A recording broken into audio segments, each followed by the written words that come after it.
That's right. It's always there for us. Whether Gamecock football is officially reporting, like they are today, or we're exactly on the other end of the football spectrum, Perfect Strangers theme song. Always inspiring, bringing Bill Gunter, helping to bring and welcome Bill Gunter back in after a few days away from the show. Bill, I know you've missed, I could tell you missed the show yesterday just by texting in with some snarky comments when a caller was talking about some football and the whole thing. I know you're ready to roll this morning. I can tell it.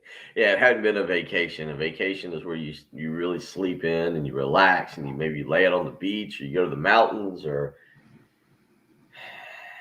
I guess it's my way of getting away from Jen Jensen instead of dealing with her. My way of doing a vacation is dealing with 24 6 to 11-year-olds at a basketball camp from 9 to 12 each and every morning.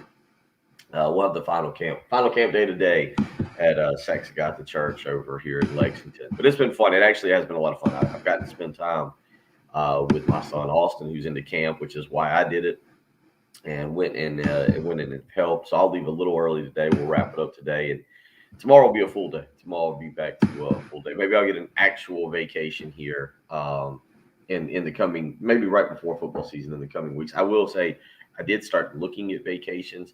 You guys aware of how many Margaritavilles are out there? Didn't see that one coming. No, I absolutely am not.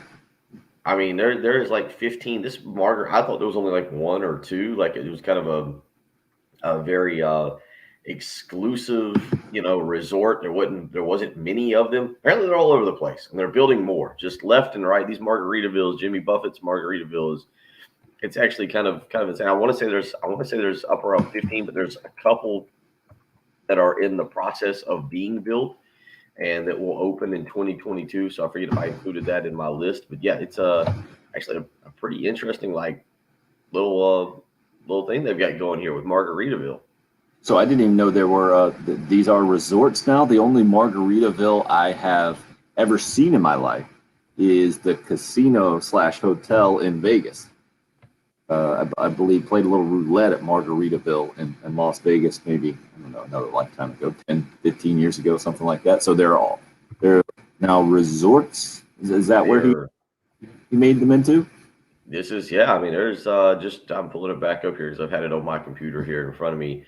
There's Gatlinburg, there's Cancun, Mexico, there's the Dominican Republic, Nashville, Tennessee, the Nassau, Bahamas, Lake Conroe, Texas, Orlando, Florida, Hollywood Beach, Florida, which was one I was looking at down there, Fort Lauderdale, Jacksonville Beach, Palm Springs, California, Pensacola Beach, Florida, Key West was one that we were looking at. It's coming soon. There's one in the Ozarks, which actually looks pretty cool. I believe this one is already open in Costa Rica. There is one now open in New York City, Pigeon Forge, Tennessee. Actually, two in Pigeon Forge, Tennessee. I can't figure that out. One in, is it Bossier City, Louisiana? Did I say that correctly? Bossier. Just Bossier City. Just Bossier. Okay, so not Shreveport. It's Shreveport on the other side of the on the Gotcha. river. A Biloxi, Mississippi.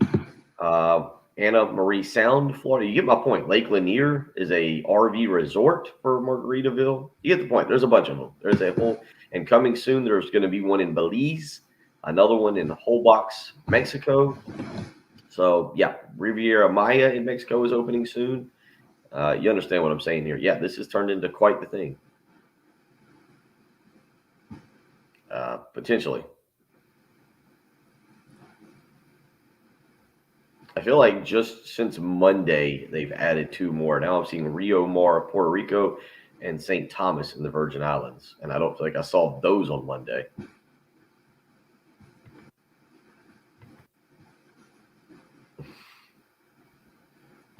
Yeah.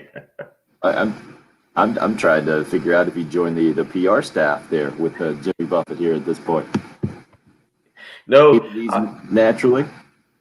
I started looking. I started thinking. I was like, y'all really, actually should try to take a vacation at some point. I'm not sure. I guess the kids and I went to Cherry Grove, North Myrtle Beach for my birthday back on May 2nd, May 3rd, May 4th. But that's about it for vacations. I've got a cruise lined up for next year.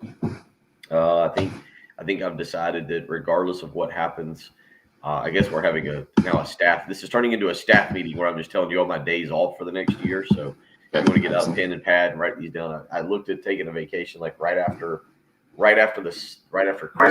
So yeah, that's what I've done with my last 3 days. Hope you guys have enjoyed time without me. And, I did go back yesterday. I just wanted to see what you guys were kind of talking about. So I did go back yesterday and watch a little bit of the live stream from the last 2 mornings. Then they got me into watching the live stream from Thursday when we were out on the golf course. And there you go. That's what I've done with vacation. 3 days off. And what do you take away from all of this is the great question, I believe. I need an actual vacation. I need an actual vacation. I've had a blast. It's been fun. Coach Bailey Harris and I, Mason Carver, who plays basketball at Anderson University, we've had a fun time. They've been great little kids, and 6 to 11-year-olds. We've broken them into age groups of 6 to 7 and 8 to 11, and so it's been fun. But yeah, I probably actually need an actual vacation. I did also get caught up on Ted Lasso. I'm completely caught up on Ted Lasso. That's an interesting, really, really interesting show, actually, because it's funny, but there's a lot of emotional parts to it, I feel like. So it's a very interesting show. So I guess they release the next episode tomorrow night. So first 2 episodes of the new season, you give the thumbs up, you're all in? Yeah, it's not the same. I think it was, but we'll see where it goes. And I don't know, it was weird because I watched it straight on. Binge watched it on Sunday. We were in Raleigh on Saturday before my sister's birthday. Came back and relaxed on Sunday and binge watched it. Watched about the last 3 episodes and the first 2 episodes on Sunday. So we'll see where it goes. I don't want to throw any spoilers out there for people who haven't gotten into it just yet. I'm a fan of the first 2 shows of the new season. 2 thumbs up out there from me. As far as sports headlines this morning, Team USA struggled early against Australia, but then got it going in a big way. Ended up with a 19-point win. Kevin Durant leading the way with 23 points, going to play in the gold medal game. All is good. All is well for Team USA basketball. We don't have to have that show this morning. What is happening with our country? Looks like you got some Olympic baseball on, as I see in the mirror. You got the window behind you. Yeah. The sliding glass door. I got the reflection of a little Team USA baseball, I think. Is that what's going on, or is it not Team USA? Yeah, Korea versus USA. Again, I never know. This is why I need Patrick. I never know if this is live or it says live, but I've learned that doesn't mean it's live. I don't know if this is actually occurring right now or if this happened earlier in the morning and I'm getting the replay. Also, by the way, if you're on the live stream, you're going to see some action. The cat, I've left the cat in the house because the owner is not home, and the cat was meowing, and it really caught me off guard. And the cat is, I think, going to tear apart the home. Sorry, if you're watching the live stream and you start seeing me doing like weird snapping gestures or trying to get the cat off the counter, you'll understand what it is. But I think this is live, and I've watched a little Olympics. I probably have not gotten into it quite as much without talking to y'all and sitting here in the morning as I had the previous 6 or 7 days. That makes sense. I was just going to figure it was your normal routine going there. You're probably doing a little exercise, snapping, or gesticulations. Yeah. There might be an actual explanation for that. The explanation for Texas's athletic director out of the college football playoff selection committee, pretty obvious. It's going to be out of the Big 12, so the Big 12 says, hey, we don't want you there anymore. We're going to put the Kansas State guy in there as it pertains to the college football playoff selection committee. And this is not the playoff or not the new expansion and possible expansion and all that, not the one that Greg Sankey was on, but this is just simply who will end up playing at the end of the season. No more Texas AD helping to decide that. This coming season, it will be Kansas State athletic director now. And from a Gamecock baseball standpoint, Stuart Lake is out. The hitting coach, third base coach, guy who's been with the program, I believe it was 9 years total, dating back to his Ray Tanner days. And then now having rejoined with Mark Kingston, is moving on to other opportunities. And Gamecock baseball will look notably different, especially from a coaching staff standpoint. With a couple of new guys in who spoke with media for the first time yesterday, and Mark Kingston kind of evolving that program, Bill? Yeah, certainly it seems like, we talked about Frank Martin back in March, April, somewhere in there, hitting the reset button. And it was a different scenario coming off a 6-15 season. But it feels like this is a lot of hitting a reset button for South Carolina baseball.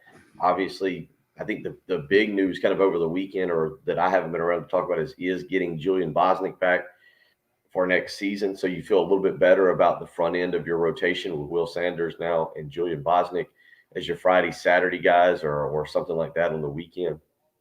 And you'll look to see who can plug into the third spot. But now switching out basically your entire staff, I'm not sure. Is there anybody on staff, Tim, off the top of my head, that was there last year, or is it going to be Mark Kingston and an entirely new staff? That's if I'm thinking correctly, that's the way it's going to be. 3 departures now. We've had 2 guys coming in, and I'm guessing we'll get a third in Stuart Lake's spot. But we'll see how it all kind of plays out for them. Again, yesterday, I think it was just as I was listening heading to the basketball camp, then the news kind of popped out about Andrew Eister coming back. So maybe you feel a little bit better about the team now as you start to see a few guys coming back, Bosnick and Eister, that were instrumental this year. Maybe you like that it appears maybe there'll be a new approach at the plate, something that certainly was the detriment to South Carolina this year. So I'm kind of interested to hear what South Carolina fans think about that, given this team did make the postseason. I realize they didn't get out of the regional, but it does look like it's more of a reset to the baseball program. Yeah, and college baseball staffs are so small, especially compared to football staffs that we've been talking about with the Shane Beamer reset and 10 on-field assistants and the whole deal, as opposed to just 2 guys that can be paid. And then you have a volunteer assistant who ends up getting paid usually through camps and other ways. So you usually have 3 assistant coaches joining the head coach in a kind of a full-time role. And yeah, to see Skylar Meade, who we had on earlier in the week, trying to figure out this Kumar Rocker situation with getting drafted and then not getting signed with the New York Mets, but he moves over to Troy. And then you see Stuart Lake, who's in charge of the hitting, moving on to other opportunities. Former Texas A&M assistant coming in to help the offense. You got former Indiana pitching coach coming in to take over the pitching. That's where Gamecock baseball is. I agree with you, Bill. It is a bit of a reset when it comes to the coaching staff for sure, as opposed to maybe the roster reset that Gamecock basketball is happening that you're talking about, with 7 transfers out and 5 transfers in, and a new recruiting class and the whole deal. And speaking of Gamecock football that I touched on right there, officially reporting today, first practice kicking off tomorrow. That led to a discussion yesterday of positions of greatest concern at this point that I know, Bill, you're itching to get in on a little bit.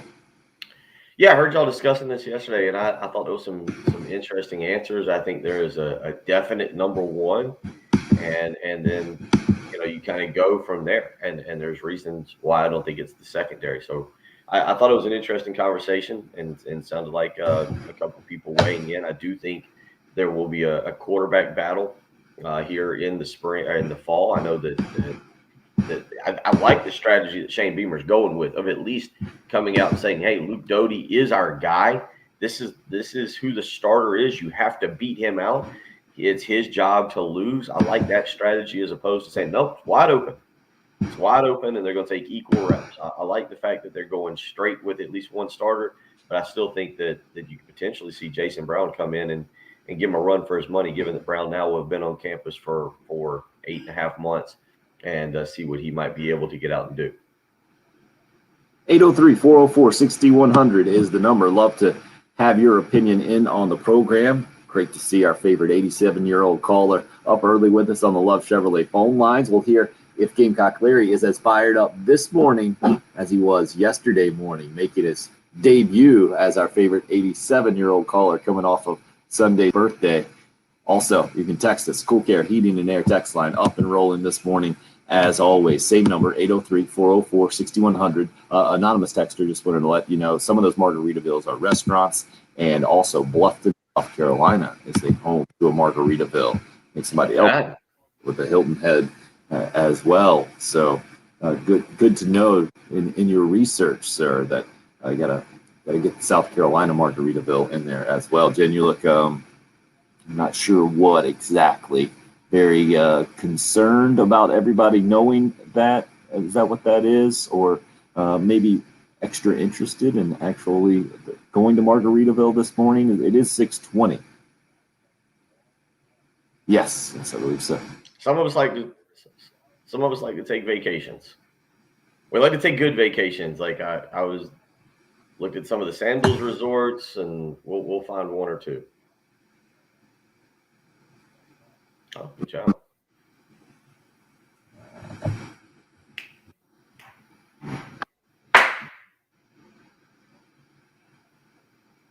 Right, he's clapping at the cat Cat's now. all on the counter and around the wine glasses. It's not good.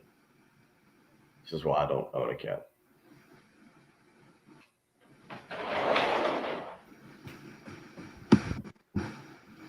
You can see it all on the video live stream right now. If you'd like, Facebook, YouTube Live. Great to see all you guys up with us. DC, Chris, Anthony, Bill, Craig.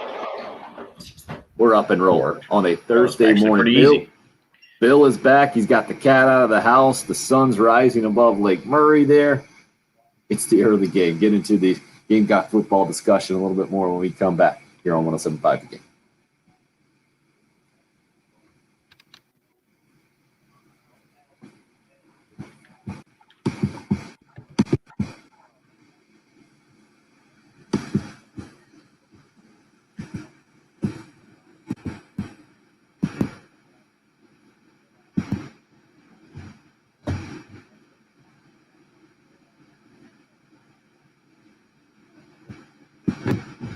All right. Well, the cat issue is solved, at least for now.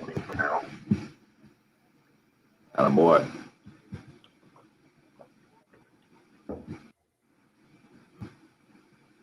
We got DC with a welcome back. Anthony, good morning, sir. Craig with a welcome back as well. Thank you. Yeah, welcome back. Again. Can't say I'm coming back. Knockout going down at camp this week. Oh, we've had knockout, sharks and minnows, dribble freeze tag, a little scrimmaging. We've had plenty of kids. We've lowered the goals. We got one set of goals on 8 feet, one set of goals on 9 feet. So we've been doing the 9-foot goals for the older kids.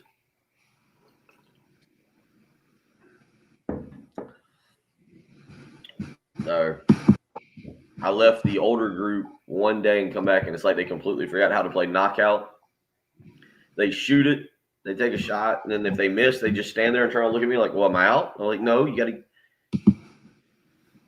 So my more aggressive coaching mentality has started to come into play today and yesterday. Good for you. See, at that point, if I've already taught them a few times, I'm just going to go, well, you do whatever you want. You hang out there. And we'll watch that guy knock you right out if that's what you want to do.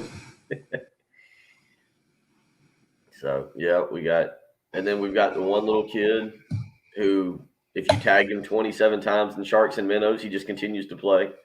Yeah. He then tells you that he didn't get tagged. Love that guy. So yesterday, I actually just took one kid, one of the better players, and put him right in front of the kid who'd been tagged multiple times. And I said, get that kid. And, of course, that did make the other kid real happy.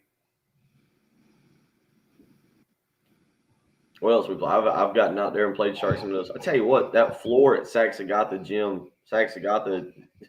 Jen, you know what I'm talking about. That floor has not been resurfaced or refurbished in about 30 years.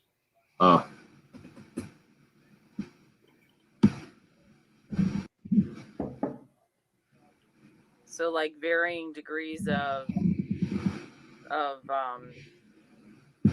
like tacking it, like are there slick spots or is there's some serious slick spots, and then it's just hard as a rock now.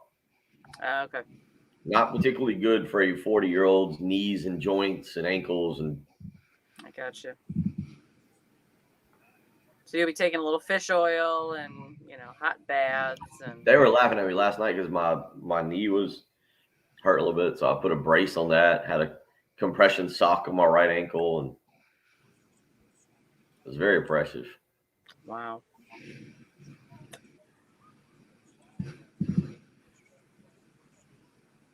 Three hours, and then a doctor's appointment today. I was wrong. 250. I said 220. 250 is the doctor's appointment.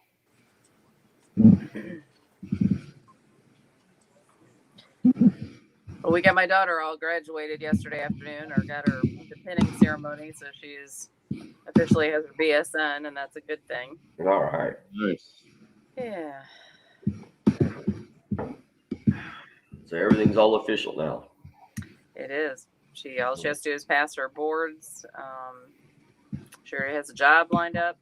Actually, just had another counter offer, like somebody else, or not counter offer, has had another offer on top of the two that she already had. So Sweet. I guess she's doing well. But she'll be in critical care, which is pretty amazing, early on. Yeah.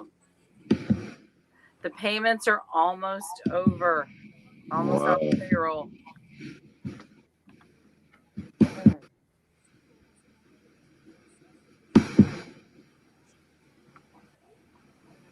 Tell you what, it stayed windy down here the last 2 or 3 days. Yeah. It's a little breezy right now. All right, heading back in.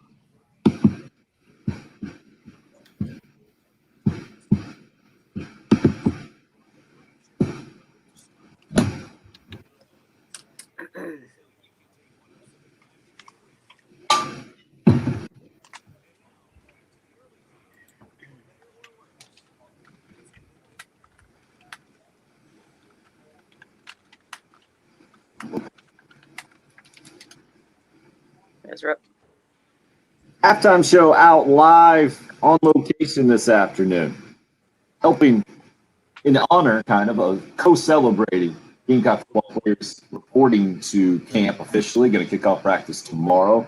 A grand opening out off I-26, exit 125. New truck stop out there is Palmetto Express. They got a lot going on this afternoon, including a blood drive from noon until 4. Also, going to give away some free barbecue, frozen drinks, coffee as well. Go check them out. The Palmetto Express, 495 Old Sandy Run Road in Gaston. I think you can also win plenty of stuff, as well as getting the free stuff, and check out all they can hook you up with, especially on a tailgating Saturday out there. They've got the chicken going, the veggie trays, the fruit trays, all that kind of stuff that could get your Saturday to a new level. That's Palmetto Express in Gaston, 495 Old Sandy Run Road today. Halftime show, guys, live on location for their grand opening. Winners and losers, Bill. Have you done this drill yet in camp this week? That's what the very creative name that Urban Meyer has come up with at Jacksonville Jaguars camp, and he did it for the first time yesterday. And he says this one-on-one drill is going to help him cut down his roster.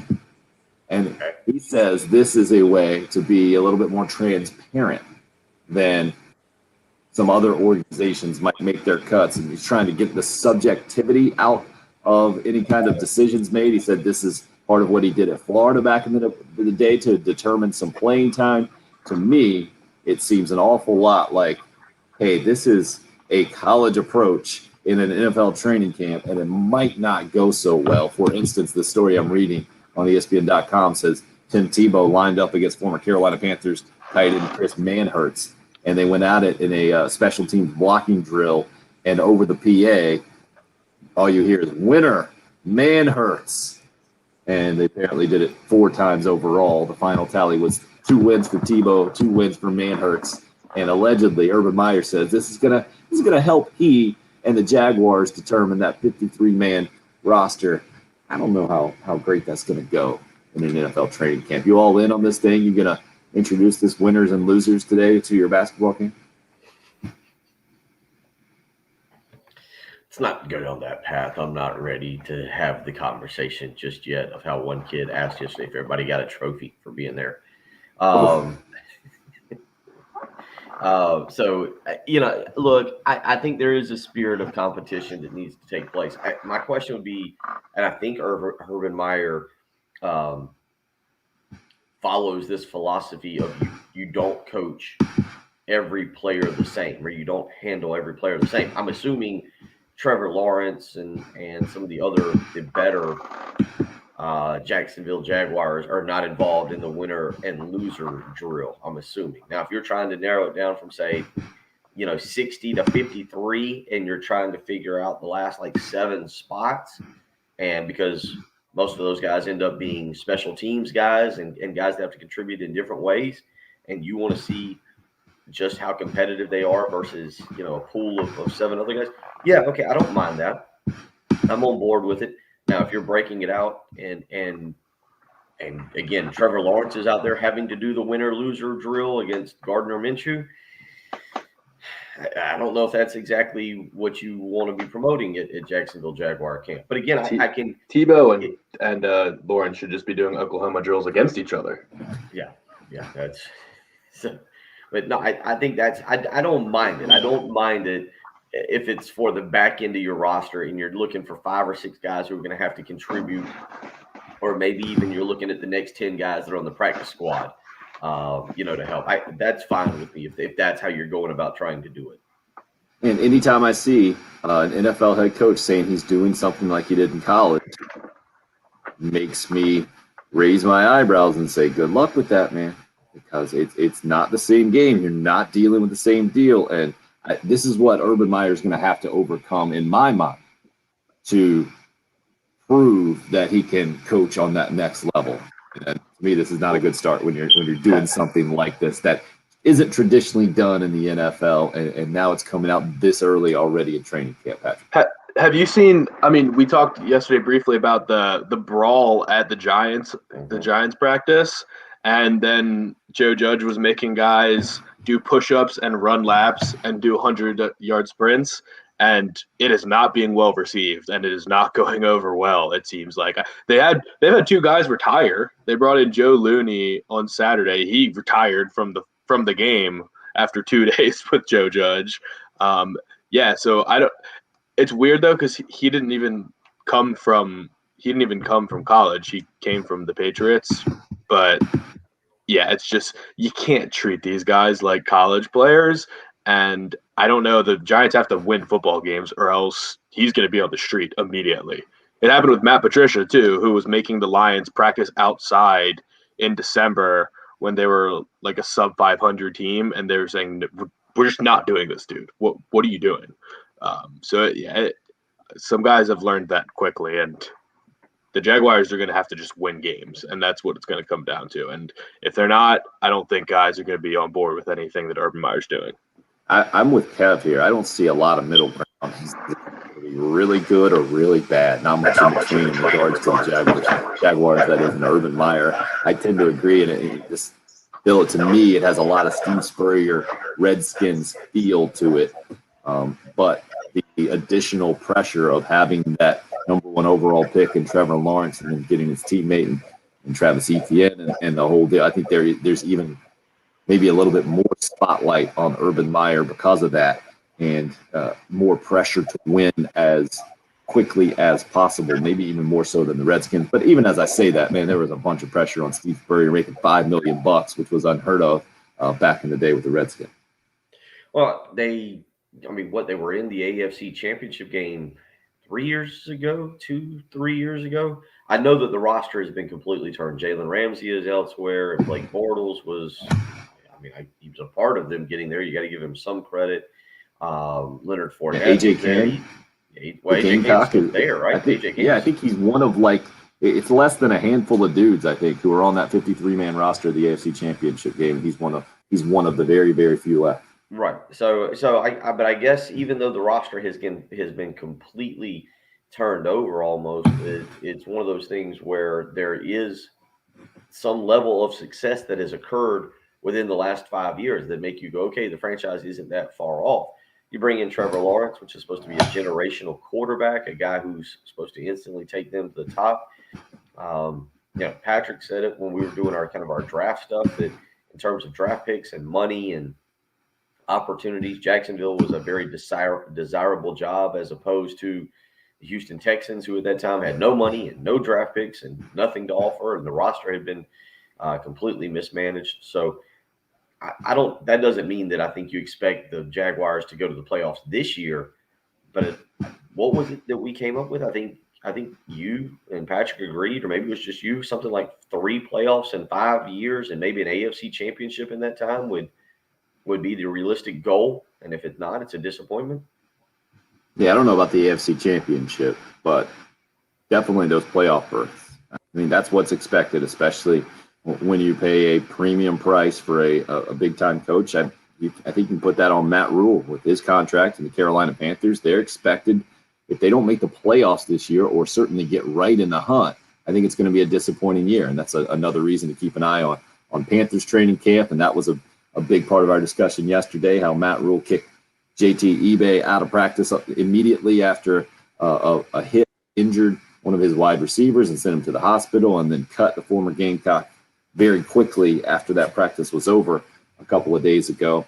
It also led us into our Gamecock football discussion of positions of concern. Bill, you are saying there is a clear-cut number one in your mind. We kind of did top 5 positions of concern yesterday. Patrick and I agreed number one is quarterback. Are you here to tell us that the number one position of concern is not quarterback for Gamecock football heading into? Okay, no, I didn't catch y'all say giving your offers. When I was listening yesterday, you were reading off a top 5, I believe. Somebody must have sent in a very long text message with a breakdown of each one. No, I think it's definitely quarterback. I don't think it's for the same reason that I heard I believe one of the callers call in yesterday.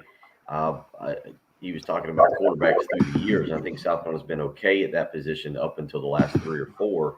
But even then, Jake Bentley was serviceable. I'm not trying to say Jake Bentley was an all-world quarterback, but he was serviceable. The thing is you've got to have somebody that can just step up and just make the simple plays. I think right now, South Carolina wide receiver, they have so many players. So many guys out there. It's hard to believe, and I'm not saying any of them will be all conference players, but it's hard to believe 1 or 2 doesn't step up with Justin Stepp as head coach. Sorry for the pun that I didn't mean to use, but it's hard to believe 1 or 2 doesn't become a reliable pass catching target that you can go to on 3rd or 7 and 3rd or 8. Again, that doesn't mean that they're going to be guys that can break open downfield and make the huge play. But between, Vortrey Smith is healthy, I'm interested. This was a guy who's highly recruited. Josh Vann was a guy who's highly recruited. DeCarrion Joyner's a really good prospect in terms of being an overall athlete. Rico Powers was a highly thought of prospect. Jakari Caldwell ended up being the number 1 recruit number 1 football wide receiver recruit in the state of South Carolina 2 classes ago. You can kind of go down the list of a few other guys that are there. Obviously, Amarion Brown has college production behind him. So you've got some guys there. It's a matter of who rises to the occasion, who becomes that guy. And again, that doesn't mean they'll even be 3rd team SEC. But can they be someone who Luke Doty is able to develop some kind of chemistry with? That leads me to the point, if you just had a Phil Petty, and Patrick, this is before your time, but coming off an 0-11 and going to an 8-4 in Lou Holtz's second season, Phil Petty wasn't a dynamic quarterback. He wasn't a guy, but he was a game manager.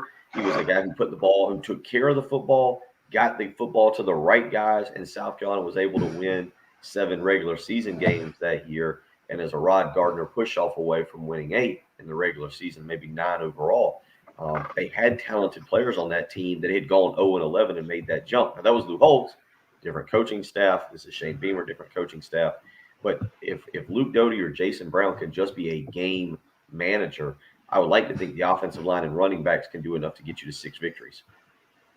The Cool Care Heating and Air text line, Brett says, excited to see how these wide receivers develop. An actual full-time receivers coach. No disrespect to Joe Cox from last year. Brian McClendon was the offensive coordinator / wide receivers coach before that. They finally have a true full-time wide receivers coach.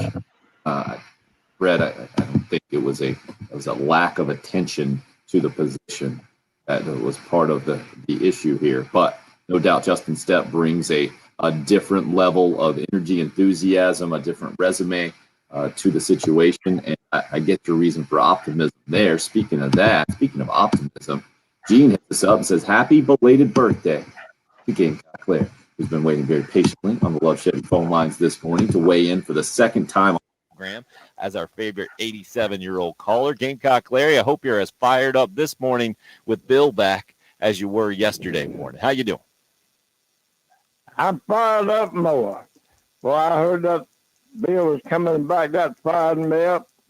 Then I heard that new Legion of Doom. Good Hog, I want you to listen. I heard you got a new Legion of Doom. I heard him yesterday for the first time. Like a top owl. You and I got a few things in common. New coach, both schools. We're going to get on you both, buddy. We're going to get on you, good man. We're going to get on you. Another thing, Monday, 8/9/21, Legion of Doom, triple T, trash talking time. I got my notebook full, waiting on you, buddy. Glad you're back, Bill. Thank you. I still love you, Tim. I still love Patrick and Jennifer. Well, I'm fired up. That's about all I got to say. Gamecock Larry, we love you Go too. Gamecocks. Great to hear that you're still fired up. Triple T, Bill. Trash talking season. Trash talking time. Yeah. Oh, okay, I get it. Yeah, trash talking. So you got it. Wait, trash talking. Is that Time. what triple Time. T is? 'Cause Trash talking time. okay, all right, thank you. It's early. Only one cup of coffee in. Great to hear. Gamecock Larry still pumped up. Maybe not quite as pumped up as yesterday, but he was bringing it this morning as the sun rises right over Bill's shoulder on Lake Murray there. We'll see if we can get him fired up. Anthony says, oh, man, I need the energy Gamecock Larry has, especially while I'm at work. Good point. Don't we all? We'll have to ask him a secret. Maybe the liver pudding and grits. That's a secret, I think, from years past. Hey, Patrick, how's that smoke alarm situation at your place right now? I'm about to move just to not have to deal with this. I'm just thankful that it's not my. I can't find it. Oh my gosh, it's a Friends episode. Maybe in a fire. I think it was. I was trying to. Detector. Is there more annoying sound out there than that battery is dying in the smoke alarm? That one right there. That one. We can't even make that. Is it? Probably think I'm nuts, you guys. Yeah, and you probably should know where that is, just for the sake of like when you have to change the battery or This is something. worth the free live video. I mean, you should be taking his computer around and live stream to show us what's going on. Like, Exactly. this is more fun when one of the cat search went down in your house. That was a hiding cat. We'll see how this continues to develop. Lauren's cat has gone back outside now. Lauren's cat it's an outside. It needs to be an outside cat. Oh, Chris on the Facebook live stream, just no sympathy. You just change all the batteries in the smoke alarms at once. Thank you, Chris. Thank you. 803-404-6100 if you'd like to join in. Michael says, hey, Patrick, it's in the ceiling. Very helpful. A lot of helpful people out there this morning. It's the early game. It's 107.5 the game.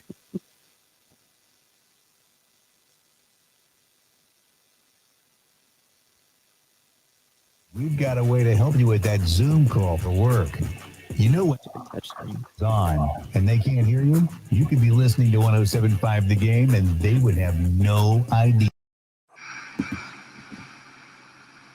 So right now we're getting a glimpse at Patrick in his house. If your house right now could use a little upgrade, maybe you want to head over to Daniel's Fine Furniture and Bedding. It's at the back of the airport. Went into Daniel's not too long ago and was blown away by the selection. First of all, there's so many. I think it's more than 50 recliners just laying out there on the floor. And the way that Daniel's operate, and this is Daniel and June Clark, who've been owning and operating, serving the Midlands for 25 years. The way they operate is different than a big box store. You're not just a nameless, faceless customer, a number coming in. They consider you part of the family, and they want to make sure you leave happy, not just this time you go into Daniel's, but for the years to come.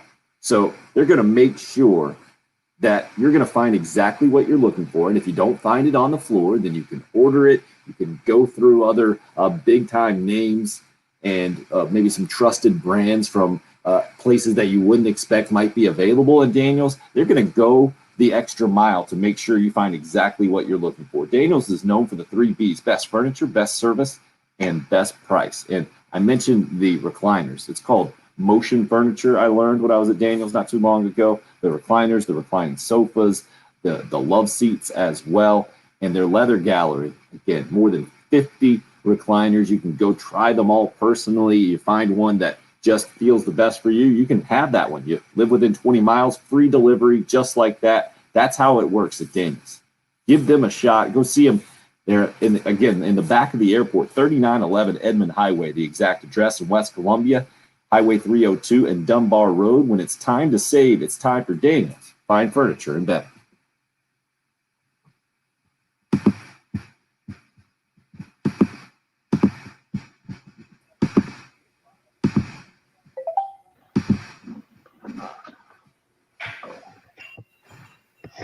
It wouldn't dare make the noise when I'm standing underneath it. As soon as I sit back down. It's so frustrating. You just change them all at once. It's not even my. I rent this house.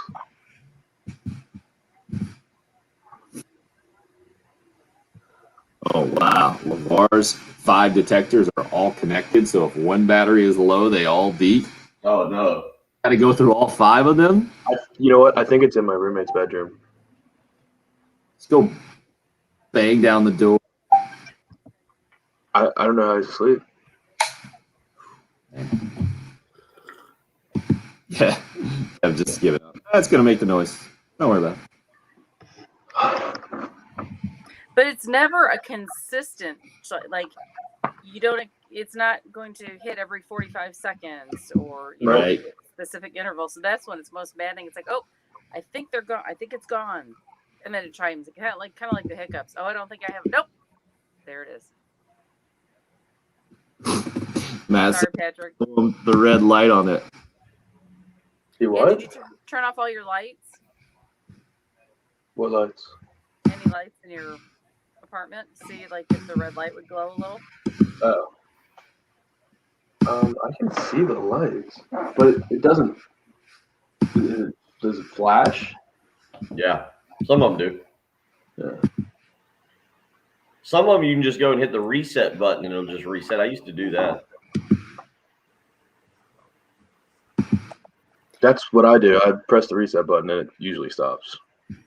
I will say I was confused. The first time I heard it, I was like, oh, man, is that my house? I don't feel like dealing with this now. I thought it was Oh, here. you know, everyone that heard it did. That's why I mentioned it. And the way things roll here, I just thought, yeah, makes sense. Yeah. I cannot watch that particular Friends episode. It kind of gives me anxiety because of hearing that noise and the way she's having to deal with it. It's like, I can't do it. Yeah.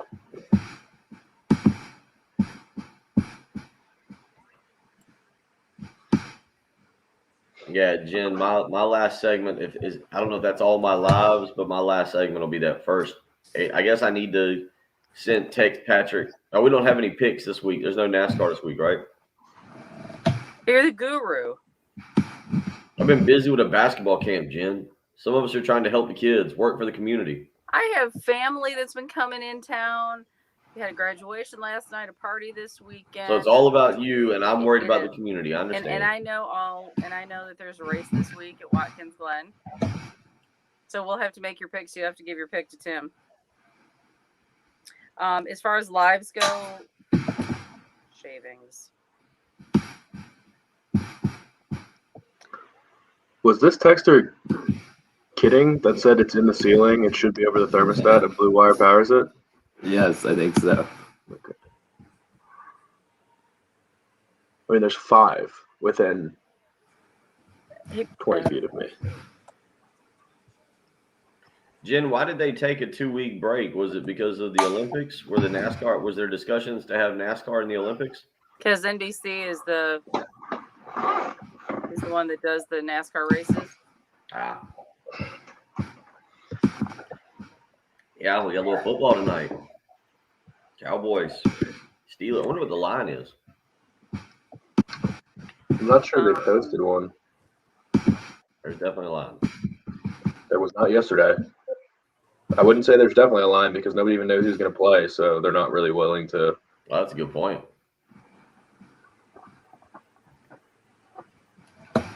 I'm sure there will be, but yesterday I don't think there was. You're right. They don't have one. The first one I got is the Steelers Eagles next Thursday. So this, I guess, technically is not even because it's not even listed as preseason week 1. This isn't even listed as week 1.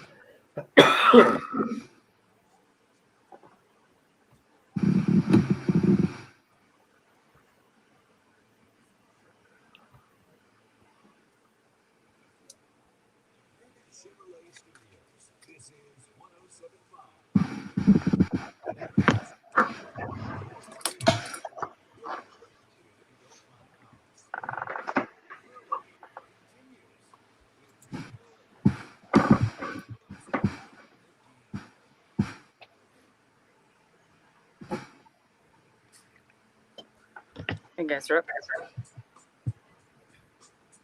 Bill reminding us we got football tonight. You can hear it right here on 107.5 The Game, the Hall of Fame game, Steelers, Cowboys. And then what was your line right after you mentioned that was football tonight, Bill?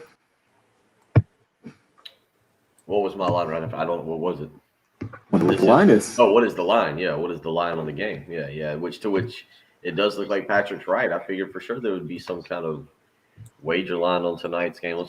I'll search a couple different sites here to see, but I did not see one. And apparently this is maybe it's always been this way, and I just never needed football so badly. But this is like week 1 of. Oh, here we go. I found it. Week 1 of the NFL preseason starts next week. But here's your line, Patrick. It is currently. It opened as Pittsburgh -1. It is currently sitting at Pittsburgh -2. Over under 33. Jesse's judging. He says if you bet on the Hall of Fame game, you're a degenerate on a YouTube live chat. Disagree. Oh, Jesse? Totally disagree.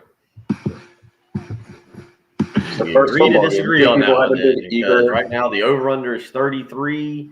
It looks like it's up from 32.5, and the line is moved up a point to -2. And I'm kind of leaning. Right now to the Steelers -2 and the under of 33.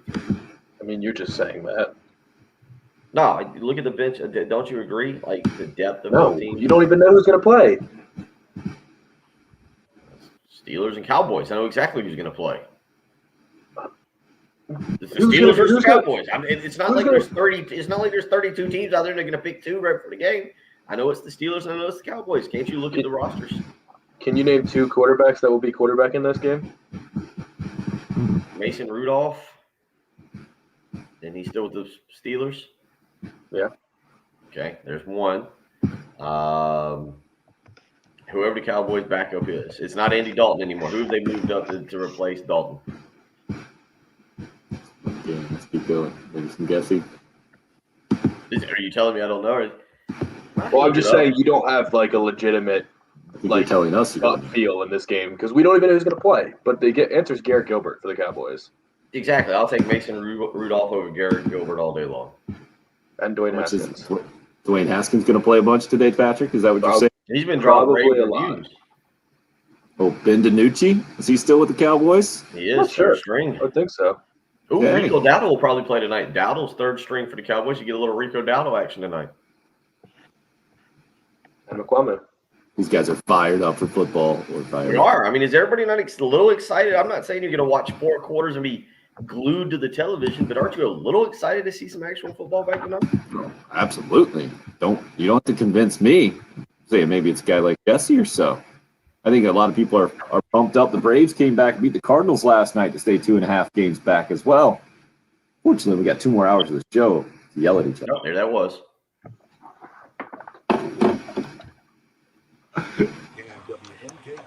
That was brilliant smoke alarm timing. Right, there Oh, was great smoke alarm time. there was like 2 in a row, wasn't it? I was going to say, Who and was it's still that? like 2. That was crazy. That's not what it was doing earlier. And it stopped for a good 10 minutes. Right. Best show we could possibly do. Did you end up finding it? I guess. I don't know. I thought so. You literally see 5 of them right now. There's How many 3 do you see? bedrooms, a hallway, and bathroom.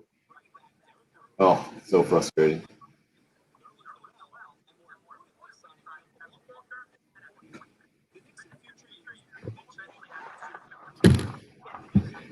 So you don't know for sure if it's in the room that you're in or someplace else? Is that what you're Oh, saying? it's definitely not the room that I'm in.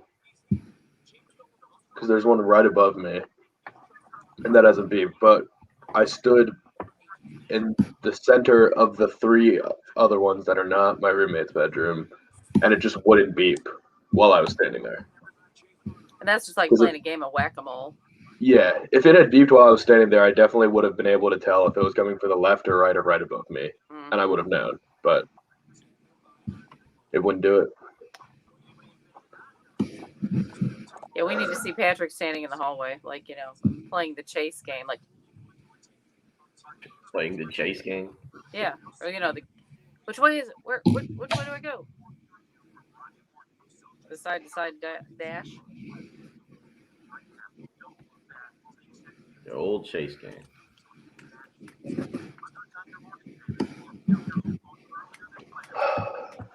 Terrible. I don't know, Big Karen. I don't know. It's a Thursday morning and football is back. We didn't even have to use Canadian football this year to get fired up. So we got 8 corners on the depth chart I'm looking at on ESPN.com for the Cowboys, and Mukuamu is not one of the 8. That's not good news. And then I guess you're going to safeties as well, not listed there either. But for some reason, they don't have a 4th strong safety, so maybe he slides in there. Interesting.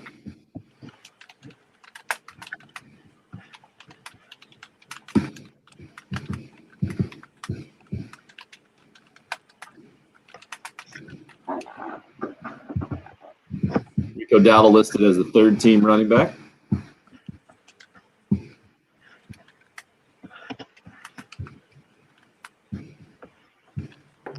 Yeah, I saw that with Dowdle. I forgot about McQuarrie. I heard you say McQuarrie, but it just didn't ring a bell when you said that. Let me go see if Austin's up real quick. I heard somebody either fall out of the bed or actually get up. One of the 2.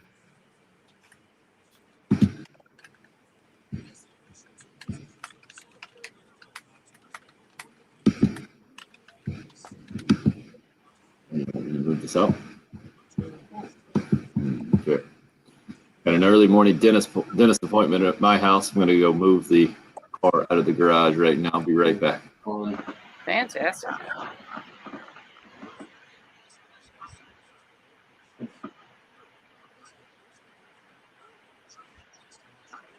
And Dennis, first thing in the morning. Ugh. Chris, I guess It's good to get it out of the way. Yeah. I will say I have the absolute best dentist. Took a while to find them, but man, if he ever retires, I'll just get false teeth because I don't want to go to anybody else. Do you go to the dentist once a year?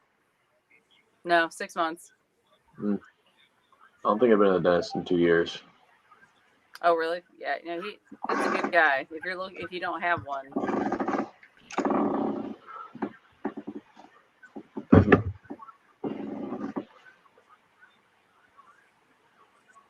Going to I guess school's out, so it doesn't matter. Yeah. Going to the dentist on a school day was nice. Yeah. I would just always want my doctor's appointments to be in the middle of a school day. Yeah, Mom, what are you doing? Scheduling that at 4:00. Come on. I think they don't do fluoride anymore because I think it's in the toothpaste now. I think it depends on kind of what they're seeing, with your teeth. I don't think it's just a mandatory, but if it's Yeah, because the last time I went, they said like they fill up the mouthpiece looking thing and then with fluoride, then stick it in. You have to bite into it, and that's gross. Yeah, but yeah, last time I went to the dentist, they had said, yeah, we don't do that anymore. Like there's a new method, and they said I could eat right away when I left. Okay, that's cool. I kind of miss that. Yeah. Does your dentist try to talk to you while he's cleaning your Oh my teeth? god. Well, the hygienist, yeah. I The mean, hygienist, yeah. she's very personal, but not where you have to answer tons of questions, because that's always the interesting part. It's like, can I have a chalkboard? But no, he has so much energy, and like the dentist himself, and he just loves what he does. So it just kind of really chills you out a little bit, because I'm kind of like my mom. I'm more white knuckled, but I'm a lot better now thanks to him. I appreciate that there's lots of people out there who love dentistry. Yep. I would not hate for me. poking around in people's mouths every day. Right. I don't even like looking at people's mouths. Right. It's like kind of gross when you look at like the lines of someone's gums and things like that. I find it pretty Yeah, nasty. gotta love what you do. Hey, we have to look at Bill every morning, so there's a trade-off, No, Well, you don't only have for to- an, you don't only have for an to- hour. You don't have to look at. I was going to say, actually, not even that. I was looking at the live stream the other day. Just Only an outline only of like him. 20 minutes. we were comparing you Jen, that's the best 20 minutes of your day. Is it? Oh, okay. I wasn't sure. We were comparing looking at you to, being like a dental hygienist or a dentist and what they have to look at daily. True. It is a pretty sunrise this morning. It is. Does it look fairly calm out there? Because we're headed out later after the show. No, it's not calm. I don't know what it's called for. Where y'all? What time are y'all heading out? Probably 10:15. Y'all gonna be out all day? Just probably half part of the day. I was gonna say you ought to come by, but I'm gonna go to the camp, and then I gotta go to the other office, and then I got that doctor's appointment at 2:50, so it'll be 4:30ish before I get back here. Oh yeah, we'll be in by then. Otherwise, we would have stopped by for lunch. Yeah. I don't know what I got for lunch. I got the little sandwich maker. I can make grilled cheese. There you go. Just put it all on your patio. All right, we're coming back in. Hey, you guys want to do some radio? Always do. I'm always in the witness protection program. Ty, this is because Tim wants to look at the sunrise. Ty, you'd rather gaze into Bill's eyes than look at the sunrise over Lake Murray? I Yeah, will say, y'all miss my facial expressions on some of the phone calls in this thing. I'm sure. That's right. We couldn't have scripted this thing better. At the end of hour number 1, the last second we're on the air, beep, the smoke alarm continues to go off in Patrick's house. Any luck during the break? I mean, it hasn't gone off in the last 7 minutes. It will again, I'm sure. And Okay. it beeped differently last time. Worth the free price of admission on the live video stream, YouTube, Facebook, Live, Twitter as well this morning. Yeah, that double beep. That's kind of interesting.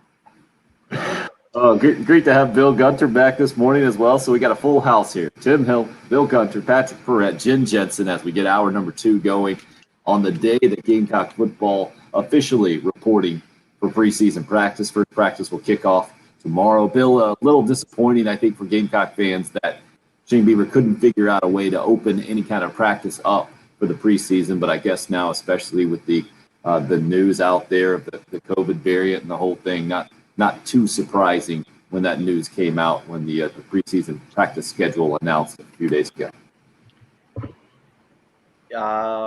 Maybe I don't know.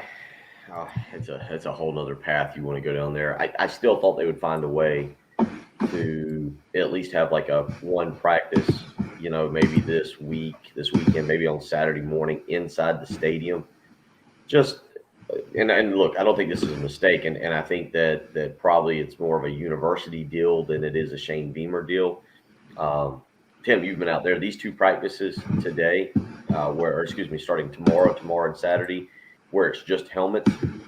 You can line up and do the 7-on-7. You can do some formation stuff, and maybe they wouldn't want to show formations for the first game. I really enjoyed it. It was exciting, and you mentioned that players report today. That's great. They'll have a media session this afternoon where you'll actually get to hear from some players. but we also get football tonight, and it's really fun to have it back. And so I say that yesterday, y'all were kind of talking about position battles and certain things going on. Patrick was talking about the first 2 games in Eastern Illinois and East Carolina and what you expect. You guys were kind of getting into that East Carolina game a little bit, and that's exciting. I don't know how much you would show, though, if you had a Saturday morning practice or if you just did the late tomorrow night, if you did a late practice in the stadium. And I think Shane Beamer right now at least has come across as a guy who wants the fans involved, wants the media involved. I heard Colin Taylor somewhere, maybe another radio show or maybe on Gamecock Central, talking about the access that has been given to the media and even to the fans so far through the first really 9 months of Shane Beamer being on the job. And I know a lot of people probably take that for granted or say, who cares? It's not a big deal. I think especially as a media member and maybe more as a Gamecock fan, you now appreciate the access that has been given.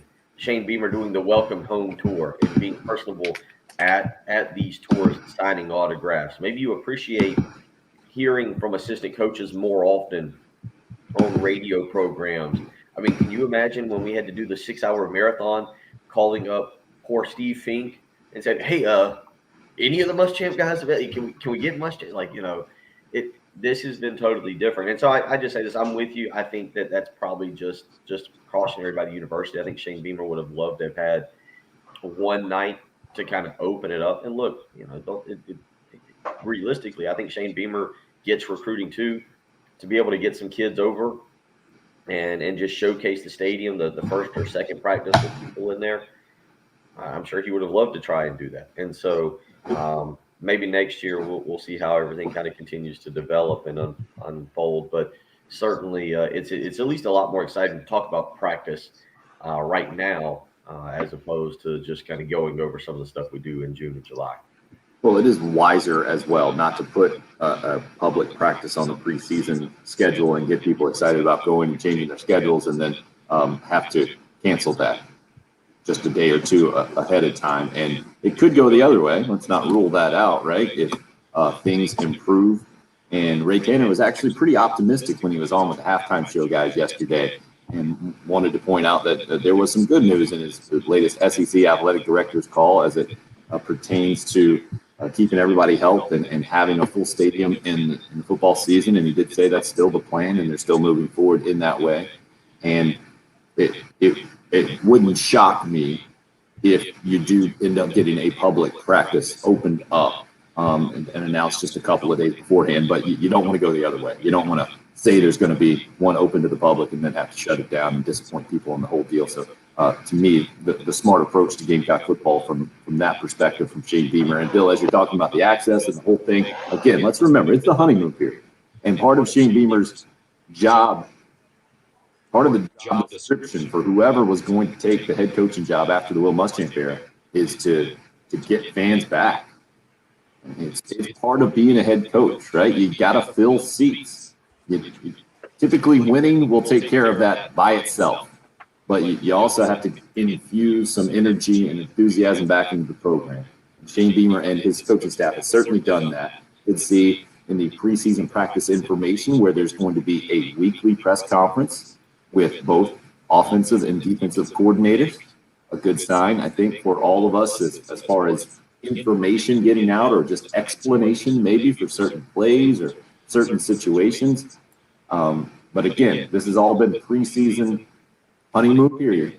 And when everything starts flying, it'll be interesting to continue to see the approach. And Beamer kind of admitted as much when asked about his enthusiasm or just demeanor and says, no, he's just, this is who he is. But if Carolina loses on Saturday, he's not necessarily going to come in all sunshine and rainbows on a Tuesday weekly press conference. So we're still at the very, very infancy stages of the Shane Beamer era for sure. And that led us, Bill, I think appropriately, to talk yesterday about areas of concern, areas of greatest concern from a position standpoint, that is, for Gamecock football. Patrick and I agree, and I think most people out there might as well with this. We didn't do exactly a poll question on this to get a number percentage-wise, but quarterback's at the top of the list.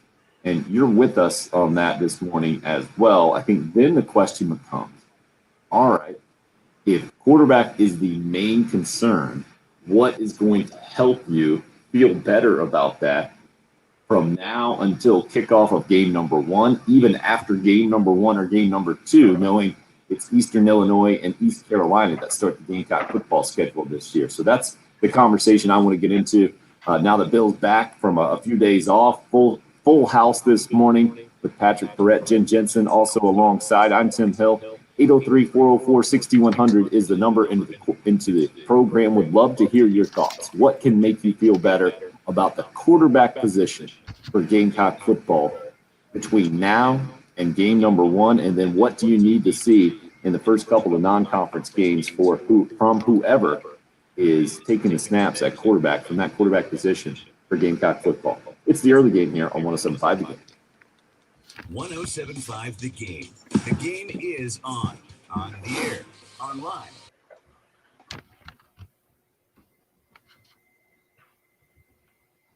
It is a great time. Talk a little college football, maybe even right now before the season starts, talk about refinancing your house. No better person to do that than Jacob Crowder, the mortgage guru with First Palmetto Bank. You can give he and Brian Kovar a call this morning, 803-719-1005. You can also email him, the letter J, Crowder, CROWDER at firstpalmetto.com is the way to do that. Right now is the time. Don't miss a great opening. Brian Kovar is trying to get you to not miss out on or not get caught watching the paint dry. Take 3 days off. I totally forget the saying from Hoosiers. Now is the time, though, to make the move. Call Jacob and Brian, the mortgage guru team with First Palmetto Bank. Get on the phone, and just take a 5-minute phone call to see what you can be approved for and how much money you can save. 803-719-1005. Maybe you can get a lower interest rate. Maybe if you got some equity in your house, you can get some money back. You don't know until you make the phone call, so don't wait around. Make the phone call today. 803-719-1005. He's the mortgage guru, Jacob Crowder with First Palmetto Bank. Fantastic, Bill. Great shot of the cat. Great shot.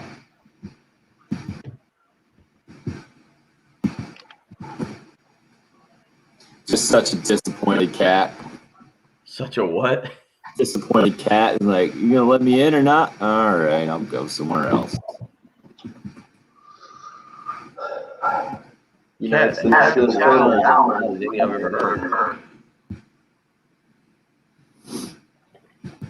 Kevin, we understand. That's just how it goes.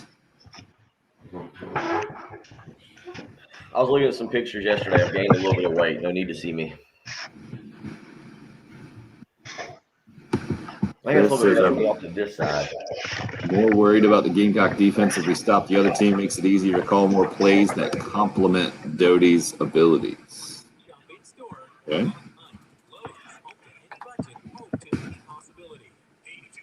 I'm impressed Chris spelled compliment correctly in that context. So, Bill, I'll give you a heads up.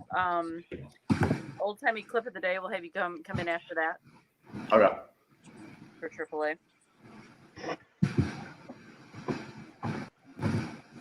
All right.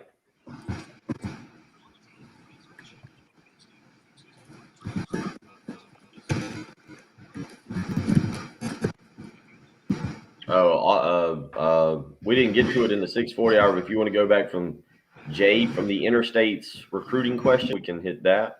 Yep.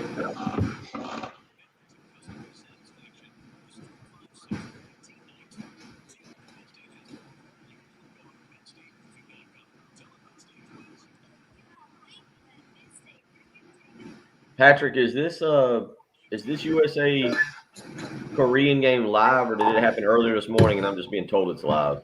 No, I think it's live. And I think the winner plays Japan in the gold medal game. That's how I understand it.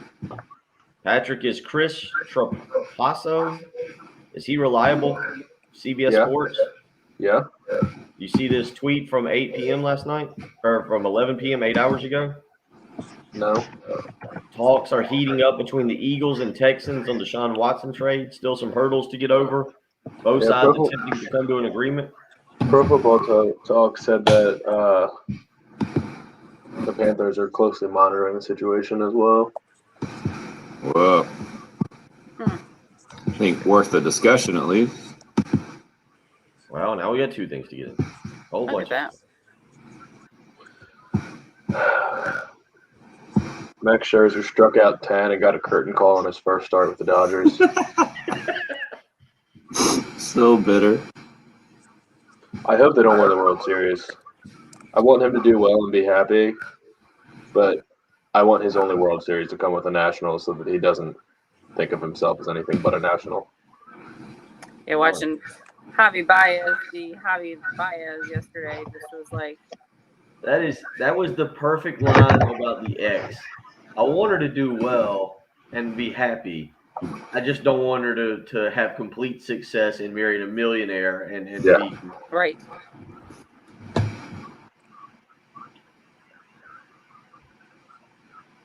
Looks like, yeah. I don't know. You want her to be happy as long as the new guy is not more successful than you are. That's right. Just be happy with a loser. Yeah. But yeah, but that's why she left. Morning, Beverly. I got about a minute, Bill. You see Carl Thanks for- Lewis coming in hot on Twitter last night, ripping the USA hurdles team, or no, relay team. Who was that? Carl Lewis. Oh, yeah. He tweeted, the USA team did everything wrong in the men's relay. The passing system is wrong, athletes running the wrong legs, and it was clear there's no leadership.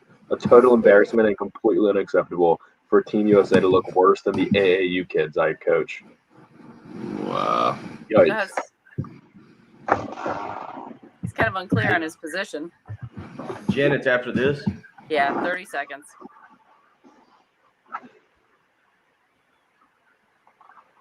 Wow.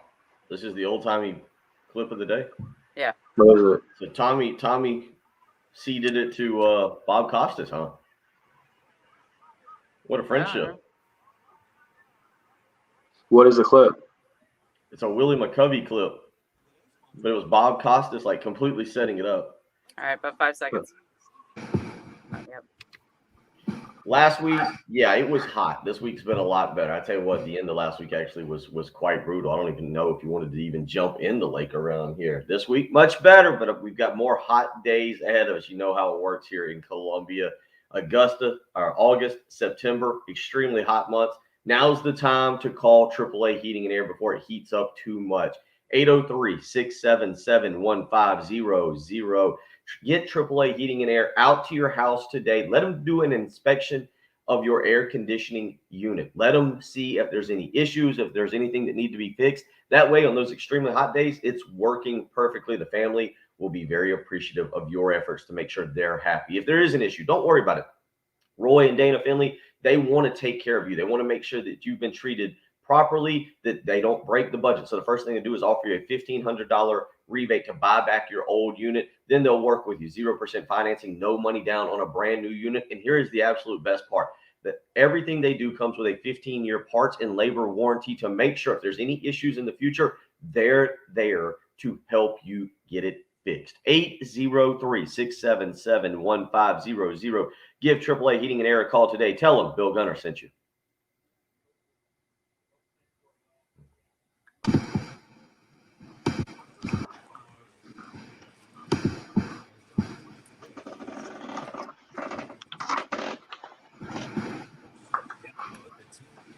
So you can take 107.5 The Game with you.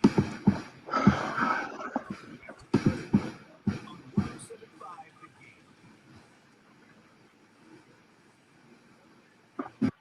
Game. You guys are up. Hall of Fame game tonight. Gamecock football players officially reporting to preseason camp today. First practice tomorrow. Great time to celebrate football being back. Go get some free stuff this afternoon. Halftime show live on location. Grand opening of the Palmetto Express truck stop.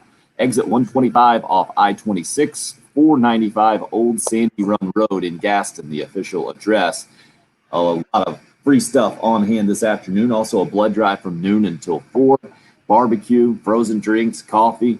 Go check out all the tailgating options as well. The fruit and veggie trays, the chicken wings, all kinds of stuff going on at the truck stop. Exit 125, I-26 again, Palmetto Express on Old Sandy Run Road this afternoon. The halftime show guys out live on location. So Bill left right before the break asking you, all right, if we all agree, the largest position of concern right now, if you have to pick just one position for Gamecock football moving forward, is quarterback, then what kind of narrative do you want to hear? Because again, practices are going to be closed, but we will hear more from at least the offensive coordinator, Marcus Satterfield, who is really in charge and the ultimate evaluator, and Shane Beamer as well. But the guy working the most closely with Luke Doty day in and day out, the presumed starter for Gamecock football. What's the narrative you want to hear between now and kickoff of game number 1, Bill? Let's do that before we get to, all right, what can happen to the Gamecocks in the first couple of games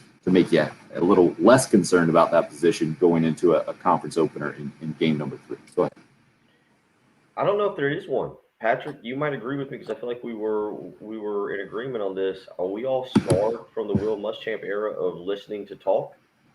Like, at least with Shane Beamer, I get it that I say that and then I talk about the last 9 months about how everything's been positive and it is a different vibe. But when it comes to giving us the breakdown of a player, is there? I think that might be a leftover scar of the Will Muschamp era that I'm just not going to buy it until I see it. You know, that hey, look, I'm excited about the season. I'm interested to see what this team's going to be, but until I see it with my own, I don't know. There's nothing. I didn't think Luke Doty was as bad as some people want to make him out to be in the spring. Again, I've completely blocked out whatever he did in the final 2.5 games against Missouri in the second half, which, you know, he threw an interception, but they did have a ball with a chance to go down and tie the game late. Obviously, the Kentucky and Georgia games weren't good. But I blocked those out, and then I saw the spring game. So, to me, it is one of those things where I think my belief is Marcus Satterfield, Shane Beamer need to continue to instill some confidence in Luke Doty. So, I feel like it's only going to be positive things said about him during the fall, but I take them all with a grain of salt because I basically don't feel like I've seen him play. And after the Will Muschamp era, I'm just not going to believe too much in a coaching staff just yet when they try and tell me what's going on in a practice. Patrick, where are you with this? What kind of narrative would make you less concerned, or is there one? Yeah, nothing could make me less concerned, I don't think. I agree about the Muschamp talk in the off seasons. Like, I think we would hear every offseason something about, the offense is going to be much faster paced. Jake Bentley's really got a grasp of it now. We're going to spread the ball out. It's going to be a lot of getting on the line, snapping the ball. He's going to have a lot more control and things like that. And it would always get us excited. Like, this is the year that everything comes together. And then it never happened. I don't think there will be anything but positive stuff said. I think maybe you can be inspired a little bit if they say that, yeah, Luke Doty is a starter. There's no question about it. He sees the job and yada, yada. But even then, I think they're only going to be complimentary of the backups too. So, I mean, the closest thing that'll get me a little excited is, yeah, Luke's come in, taking this job, taking a hold of the job and taking a hold of a leadership position. He's our starter, no doubt about it. But Jason Brown and Colton Gauthier are looking really good. And whoever we have in as a backup we're going to feel confident in. That's what I expect to hear. I don't know if I expect to hear that, but yeah, I don't think they're going to say anything like, well, he really needs to work on this. Luke needs to do a better job of this, but other than that, he's playing well. I think it'll only be. Well, what if there are a bunch of turnovers that pop up in preseason practice? We hear about the defense making a bunch of picks, kind of like the Carolina Panthers training camp the other day, right? I think that would be the secondary, Tim. We all get excited about the secondary, and we say that they're lights out, that nobody's going to be able to throw for more than 50 yards against the team. We stay positive. Okay, if you say so. What about if the narrative becomes, hey, this is actually, you kind of touched on this earlier, Bill, that there will be a battle at the quarterback position for playing time, and it's really narrowly fought out, or that Jason Brown is pushing Luke Doty for playing time, or Colton Gauthier has kind of come out of nowhere and is now pushing Luke Doty for playing time. I think maybe there isn't an ideal narrative. maybe you're right, Bill, because of the Will Muschamp era, when you hear Will Muschamp and Brian Edwards a couple of years ago basically say, hey, have you gotten your ticket for this North Carolina season opener? Buy your popcorn. Get on up there. We're going to put on a show. And then you saw how the season went. I get there's a healthy level of skepticism for any kind of preseason narrative. When you hear the most competitive depth in Will Muschamp's coaching era where they won an Outback Bowl and then you see a team kind of fall flat and lose 8 games. I get that that's all part of the baggage that goes into this. But I do think you can have an ideal storyline, if you will, or an ideal progression for Luke Doty's career at this point under Marcus Satterfield. Because we're going to hear from him every week now in preseason practice leading up to the game. So I think Marcus Satterfield comes in as a bit of a question mark, right, from an SEC experience perspective and basically a public perception. We don't know exactly how to take him because we haven't seen him in front of microphones and heard him evaluate games or seasons or players or the whole thing near like we did for Will Muschamp or other coaches coming in, Lou Holtz, Steve Spurrier, for sure. So we don't know exactly what to expect, but what I've seen so far is certainly more blunt honesty or frank talk, I think, in front of a microphone. And I'm really interested to hear how these next few weeks go, because doing that in a preseason is one thing. Doing that when you get hired or you take over a job is one thing. Now doing it during a season and leading up to game number 1 with a really inexperienced quarterback kind of leading the way at the position is an interesting position to be in for Marcus Satterfield, I think, as the offensive coordinator there. Well, that's the other part. We're learning about how Shane Beamer and Marcus Satterfield, even Clayton White, talk about their team. Now, Shane Beamer has preached and being out at the golf tournament last Thursday and continuing to hear some of the other coaches. Shane Beamer has not just preached a positive vibe to the fan base, to the media, but he's done it to his coaching staff as well. So I really, we knew Steve Spurrier. Steve Spurrier would say things in the media that he wanted to maybe get back to his players, right? Like he would use the media to address his players at times. I don't know if Shane Beamer's going to do that. Even if things are not going well in practice, I really don't expect them to come out and be kind of negative about what they're seeing. We might hear more about, all right, well, this battle's a little bit closer. But I think that instead of saying, well, Luke Doty's really struggling, you might hear, hey, Jason Brown has looked really good this fall. I think everything's going to skew positive. And I like that. Don't get me wrong, but I'm also going to be that person now who takes everything with a bit of a grain of salt and says, I need to see it with my own eyes. And I'll be the first to say, I don't think that even the Eastern Illinois game, Eastern Illinois is a bad FCS team last year. Like, they were a bad football team last year. South Carolina should be able, just as an FBS team against a bad FCS team, should be able to win that game by 3 or 4 touchdowns, just running the football. Okay. What I'll be interested in is the East Carolina game, which I think South Carolina should still win by 7 to 10 points, maybe more, because East Carolina, even under Mike Houston's under a bit of a rebuild. Mason Garcia, if that ends up being the quarterback, is a guy who's still got to develop some. South Carolina still should be better. They should be better along the lines of scrimmage. And at the running back position, East Carolina was very bad defensively last year against the run. So South Carolina should still win that game. But we're learning, and it's going to be a learning experience for all of us this year. When things go wrong, is Marcus Satterfield very blunt about his assessment of the offense? I don't want to say does he sugarcoat it a little bit, but does he protect his players a little bit?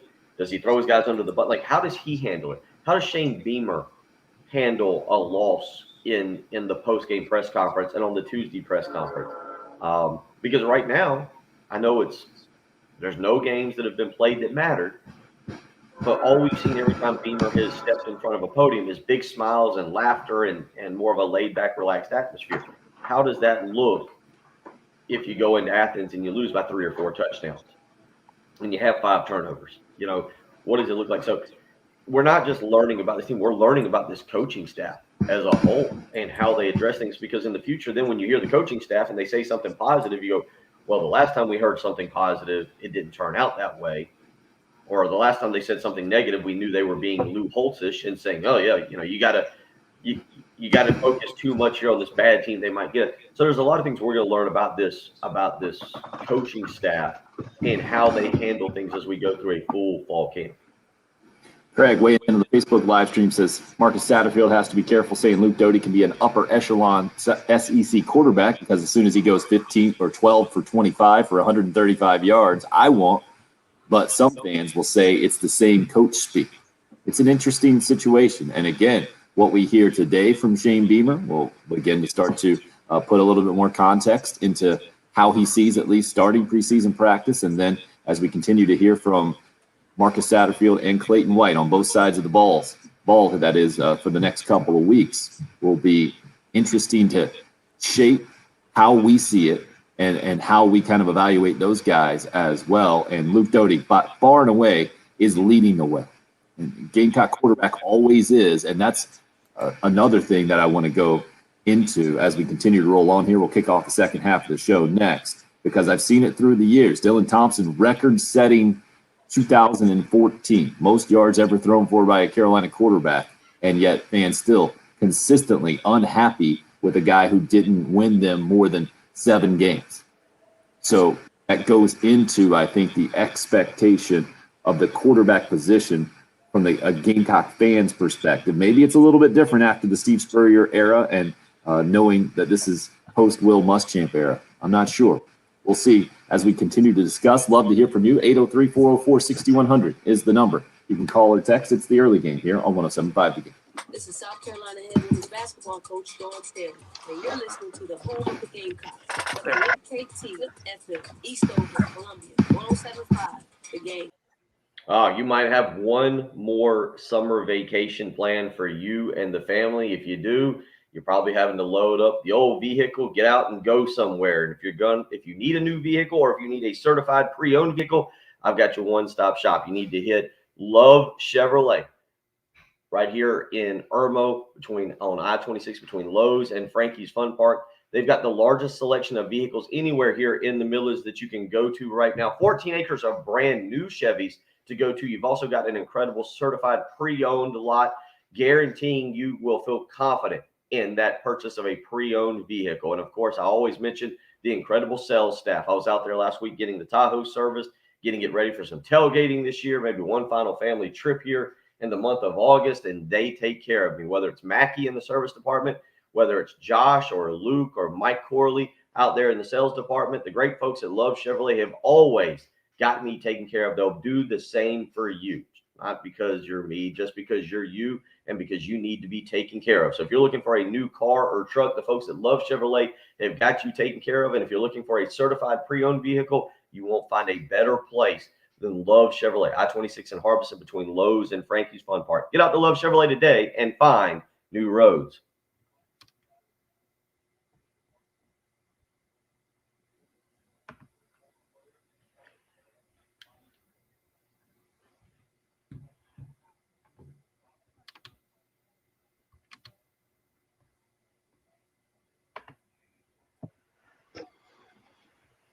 One thing about sitting here is I can barely see the computer screen because the sun's shining on it. So I'm like ballparking what I know y'all can't see me, but I can barely see the computer screen. Ballparking what? Where you are in the frame? Well, no, I can see where I am in the frame, but like I have a hard, like I can barely, like to me, you're I can't see you. And then like I have to come down here. If I come down to the private chat to see what live I have to like duck way over here to make sure I've got the right live. I don't know what's doing it, but certain times up real quick. Certain times, I think it's just when you're, I don't know what it is. Maybe it's when you leave the frame, it starts spazzing because of the light. Yeah, that's if I duck, I think it's that right Yeah, there. that's what it is. If I duck a little bit. Yeah, I mean, I can always turn it back. I can always turn it back more that way, and it takes the sun out a little bit. Yeah, not bad.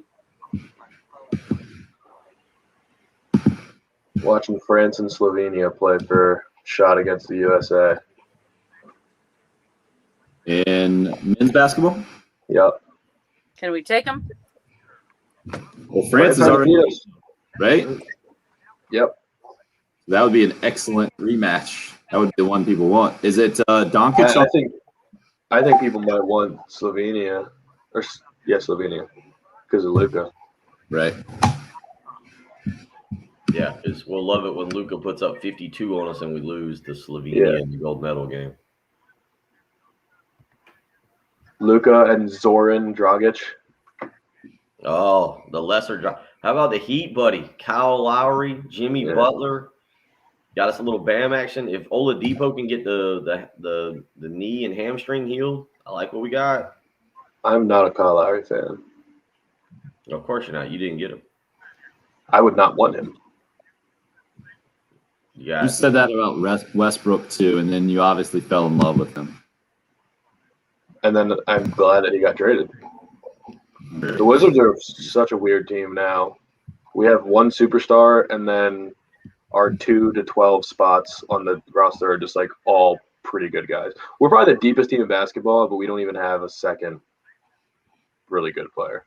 I need to have y'all. I guess this is the weekend. I'm going after I leave the doctor today. I'm going to go buy. I need to go buy a football magazine here and start doing some studying. This Holton Altiers for East Carolina. I guess he's going to be the starting quarterback this year. I haven't started doing a breakdown. He threw for 1,900 yards last year, 18 touchdowns, and 9 interceptions. I thought I heard somewhere that Mason Garcia was expected to be the starter, but this guy looks like the guy that they were going to. Sounds like you've been following too many local high school. I very possibly have. Twitter accounts. There is that possibility. Yeah, what are we going to do? Our SEC over-unders, our playoff predictions. I think probably after practice kicks off. We still got 4 more weeks, man. I was going to say. So fly by. Yeah. Okay. In a good way. In a good way. Get a Capri Sun or something to drink? Okay.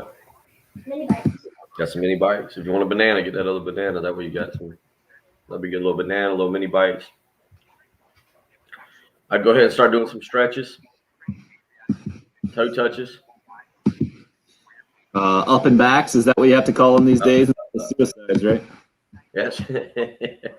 Yeah. Yep. Get the hammies. Got to warm up the hammies. Couple up and backs, you're right.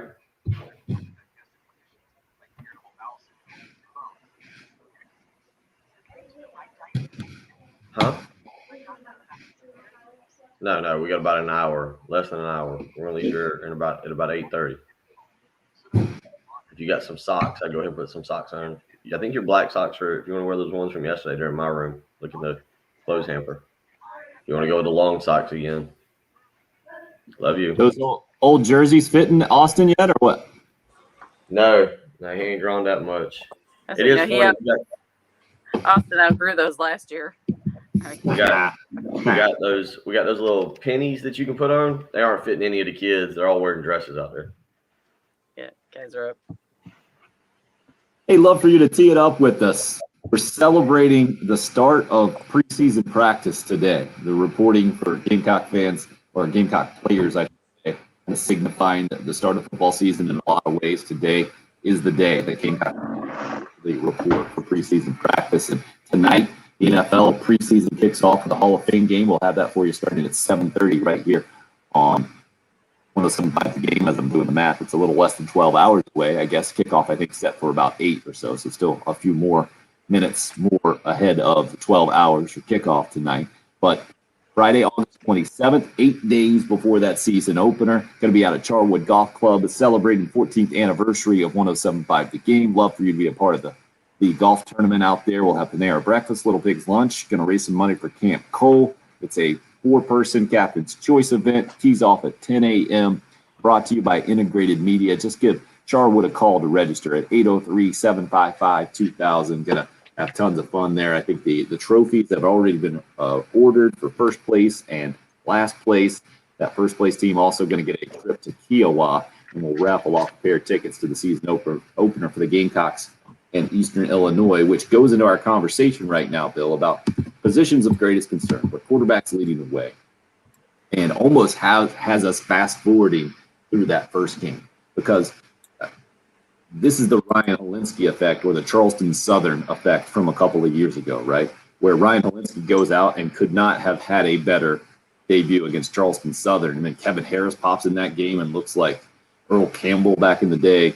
And there's not a whole lot we can take away from, right? Ryan Hilinski's first, 7 or 8 passes go to different receivers, I think, and he hardly misses on a pass. And Charleston Southern can't do anything at all to slow down the Gamecocks.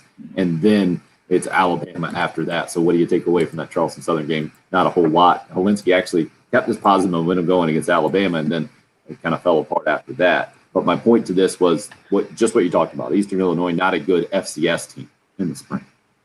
And kind of comes in, I think, with a very fair comparison to that Charleston Southern matchup a couple of years ago. So it's almost like you celebrate past that celebration of football, or you fast forward past that first game and you go to the East Carolina game, where it will be much more of a test on the road. And I think that's where the narrative of, is Luke Doty going to be a good quarterback, really starts almost chapter number 1. Because at the end of last year, I think a lot of fans were like you, Bill. The season was lost, man. It was a mess. Mike Bobo was doing all he could to keep anything together and just put a team out there on the field. Why not switch to Luke Doty, right? I mean, because he could run the football. The offensive line couldn't pass block worth much of a dang, and Colin Hill was kind of a sitting duck. The offense wasn't going anywhere. Throw in the freshman. And then they did that. The numbers actually not too bad if you go back and look at them, but as far as how much information we can take out of that, I don't know how much. And I feel like that's where you are right now with going into Luke Doty's second season, and now with the new offensive coordinator, Marcus Satterfield. Not quite a blank slate, but pretty dang close, wouldn't you say, Bill? Yeah. Let's go back. You and I have done this a little bit because I see a lot of similarities here. I think last December, was probably as close, if not the low point since the 0-11 season. Just in terms of where I think the fan base fell, even with Lou Holtz there, you go back to that, and I only bring this up because if we kind of go back, and I was looking to see if I could pull a box score from that New Mexico State game, in which, and here it is, let's see, and look and see what Phil Petty did. South Carolina breaks that game because I don't want to skip just completely past the game. I don't want to completely skip past the Eastern Illinois game because South Carolina needs a get well game. It's not going to mean much. I'm not even trying to sell anybody on the fact that beating Eastern Illinois means South Carolina is all of a sudden a completely different program. But Tim, you would agree, the fan base, the players, they have lost 6 straight. And obviously, what is it? I mean, really, if you go back, what were they after they beat Georgia? Were they 3-3? Does that seem right to you? Were they 2-3 after they beat Georgia? Can we all remember that far back? Because in all honesty, they've won something like maybe 3 out of their last 13 games. The team needs a get well game where just everything goes right. That doesn't mean that if Luke Doty goes out and has a great game, that's 18 of 20, that we anoint him the next Carolina quarterback and that everything's going to be fantastic. But what it does mean is it just gives them some kind of positive momentum that they haven't had. They haven't had since last year against Auburn. And that it is important for Luke Doty or Jason Brown, whoever's the starting quarterback, to have a good game there, to hit a long touchdown pass to somebody, to lead several drives. And much like it gave Ryan Hilinski some confidence going into that Alabama game, a little bit different going to play Alabama, the following game as opposed to going to play East Carolina on the road. That game on September 4th is a get well game. It's one that South Carolina, from a standpoint of just mental health, needs to win and needs to win convincingly, and guys need to have some really good games. So I do think that's an extremely important game that you just don't gloss over going to the East Carolina game. what I'm saying, and Patrick, maybe you're with me here, is that is the expectation going into that game. And even if and when that happens, not sure you can change your expectations or glean a lot of information out of that that's going to pertain to higher level opponent. That's all I'm saying. Patrick, because I was just looking back at this. I mean, trying to remember exactly the timeline from last year. Like your get right game where everything went well last year was Vanderbilt. Like just a perfect game. You were not challenged whatsoever. Everything was working. And then the next week you beat Auburn. But that just proceeded that was followed by probably the worst 3-game stretch Will Muschamp had, where you were just completely embarrassed by LSU, Texas A&M, and then Ole Miss scored on you at will and put up 59 points. So I get what you're saying, where they just need – it's like if you're a basketball player, you just need to see the ball go through the hoop sometimes to break a slump. Like South Carolina needs to just beat up on somebody. They need their offensive line needs to just mow guys over and enforce their will upon somebody. Wide receiver needs to be able to just beat a defender who doesn't have any business being on the same field with them. Just feel good about yourself. I get where you're coming from, but yeah, it is the expectation. So it's not going to make a South Carolina fan feel any better, I wouldn't think. I think it will to an extent. I mean, maybe it's false. Maybe it's false hope. Yeah, maybe it's false hope. It's kind of like last night. I do this every once in a while just when I get bored and I feel like I can spare $4. And I played the Powerball last night just because it's false hope. It's fun to come home for a few hours and like stare at Zillow and look at a multi-million-dollar home. Mm-hmm. Like on Isle of Palms, think like, man, I'm going to own that. All that. It's false hope. But at least it makes you feel good for that week. And South Carolina right now, maybe more than any other program in the country, maybe Kansas football needs it just as bad. They need a little bit of hope right now. They need to see something happen. And you're right. I found the box score. Tim, were you there when South Carolina snapped the 21-game losing streak? Was that your senior year? Is that right? Or you just graduated? They had gotten my hex out of there. Patrick and that I explains. Similar impacts, I think, on South football and a huge curse. So I was out at the first job in West Texas by then. Okay, so I don't know if you remember watching, and we'll play along with this. Does anybody want to guess Phil Petty's stat line that night against New Mexico State? South Carolina wins 31-0, scores 6 points in the first quarter, 11 in the second, 14 in the third, and Lou Holtz runs it the remainder of the game with Derek Watson and Andrew Pennick. Does anybody want to guess? You can kind of weigh in here for a few minutes. We'll do this. Watson that night ran 14 times for 114 yards, by the way. I'm just saying that you're right, that game, but that's where we find out more about Luke Doty than we did last year. I'm going, I guess, 12 out of 18 for 164 yards and 1 touchdown. No interception. Okay. All right. We'll see if we get a few more guesses in. It was not impressive. It was not impressive. Okay. I wasn't even close there. Patrick, you want to take a guess? Phil Petty, the box score, New Mexico State, 2000. I guess, but I wouldn't even recognize Phil Petty if he came to change the batteries in my smoke detectors right now. So I'll give it 15 for 18, 220, and a touchdown. This was a team. Now, Patrick, a little background. Petty was expected to be the starter the year prior. Had gotten injured. Tim, second or third game. That was the year South Carolina played 6 quarterbacks. Went 0-11. Things were very bad. Petty came back very end of the year. South Carolina was semi-competitive against Florida. Semi-competitive for about a half against Clemson there in '99. Petty came back and started the game against New Mexico State. Again, South Carolina lost 21 in a row. I was entering college. I know how low the program was at that point. Phil Petty in that game was 10 of 18 for 87 yards. No touchdowns thrown. Wow. That is impressive stuff. Bill, I know you want to keep giving the history there, but we got to take a quick break here. You're listening to the early game. It's 107.5 The Game.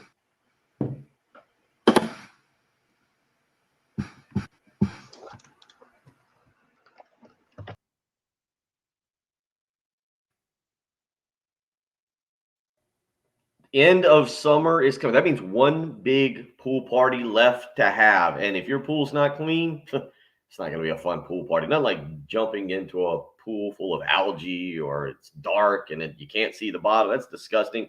Kind of a turnoff, quite frankly, to your guests showing up for your pool party. You need to get in touch with Corley Pool Solutions. Get that pool cleaned today so that the next 2 weekends before school starts back for the majority of your kids, it's clean and you're ready to grill out and enjoy it. Football tonight, you can sit out back around a nice clean pool. You can hop in the water if it's warm and enjoy a little bit of NFL preseason. Either way, that pool needs to be in tip-top condition. Tracy Corley and his team, 20 years of experience. They're there to help you. Flat rate pricing, including all the chemicals, and that's the important part because you know what? It's actually cheaper to use Tracy and his team than it is to go to the local pool store, buy the chemicals, and try and figure out how to do it yourself. Because if you mess up, you can really screw up that pool. 803-445-8109. Tracy Corley and his team have been around for 20 plus years. Again, they offer pool maintenance at a flat monthly rate. That includes all the chemicals, the testing of chemicals, adding proper chemicals for water balancing, the vacuum and netting, skimmer cleaning, filter backwashing. When it comes to making sure your pool is maintained, Tracy Corley and his team have got you taken care of. 803-445-8109. It's Corley Pool Solutions.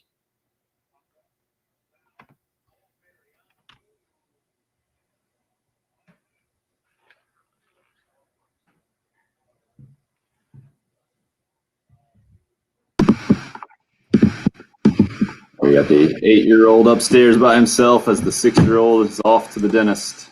Oh boy. What is he doing to occupy himself? Got the TV on? Nope, we made the rule. He's got to leave the TV off. For every minute he leaves the TV off and is occupying himself, that earns him video game time. Okay. So we got him these little, you ever play paper football back in the day where you go across the table and the whole deal? I did. Patrick? I think his grandmother or something found like actual NFL logo footballs like that. They're those like little plastic ones or something. So the 8 and 6 busted those out last night. So they're calling it finger flick football, and he's all over that right now. So he's practicing for when the 6-year-old comes back, he can destroy him. Huh? Exactly. That's the best way to do it. Good luck out there in the real world, Chris. All right, let's see if that'll keep the keep it from flashing.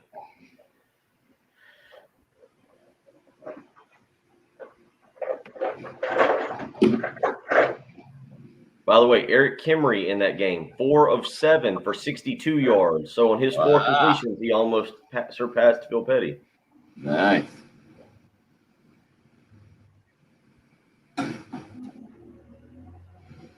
Those the only 2 guys who got the snaps?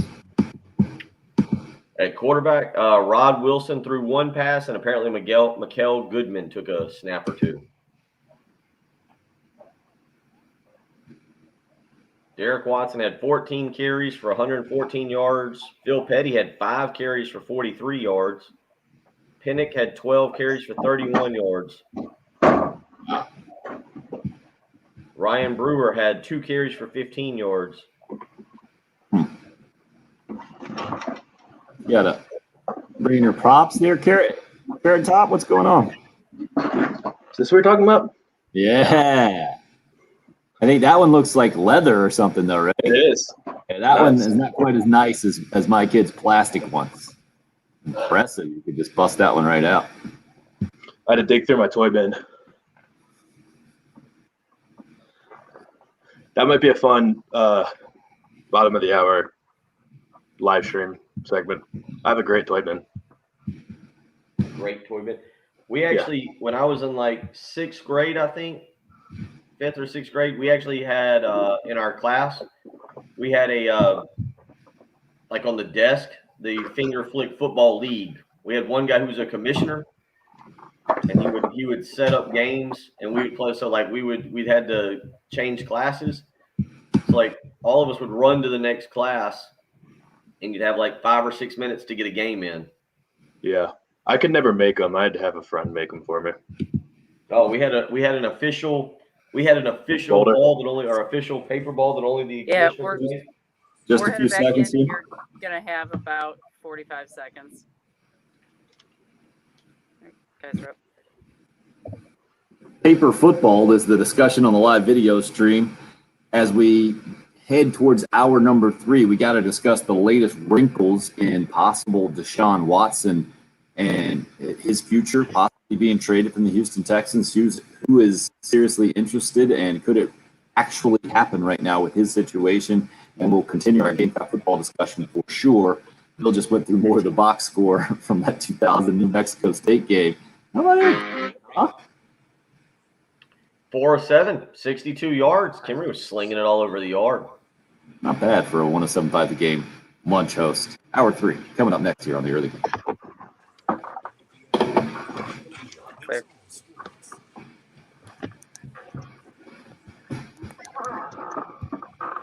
All right, so I will bounce out after this segment that we do here. We're just doing a 10 and a 40. Uh-huh. Okay, yeah. So after this first segment, I'll bounce. So I'm going to actually go change just so I'm kind of ready. Don't change, Bill. Stay the way you are. What else you got in the fun toy bin there, Patrick? All right. Some good stuff. Connect 4, of course. Classic. Yeah. The Cracker Barrel peg game, obviously. Okay. Sure. In a Ziploc bag, as it should be. Yeah, because I will lose the pieces. I got a nice, Oh no. briefcase of Dominoes. Beautiful. Nice. Just Dominoes in there? Huh? Just Dominoes in there, not a multi-type deal there. No Yep, chessboard just Dominoes. going on in there. Just Dominoes. Army Men.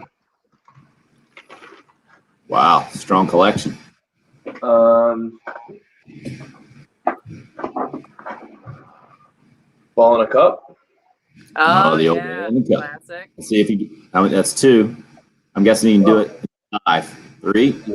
All right. Four. I need to actually extend that. Pressure here. Oh man, 5, 6, Lost money on the 5. Oh, 7. not Attaboy. bad. You can. It doesn't go deep either, so you kind of have to let it sit in there. This one's kind of hard. Got it in Yeah. Belize. You can make your own list, there, Blockers. your own whiteboard going. Ooh, Things are incredibly annoying, but very fun to play with. If you're not playing with them, they're not fun at all. Uno, of course. Of course. Yeah, Oh, this is what we just. Battleship. I do not have Battleship. I need Battleship. You do, especially with the sound when it goes pew. The finger skateboards. Oh, yeah. Tech deck. never had those.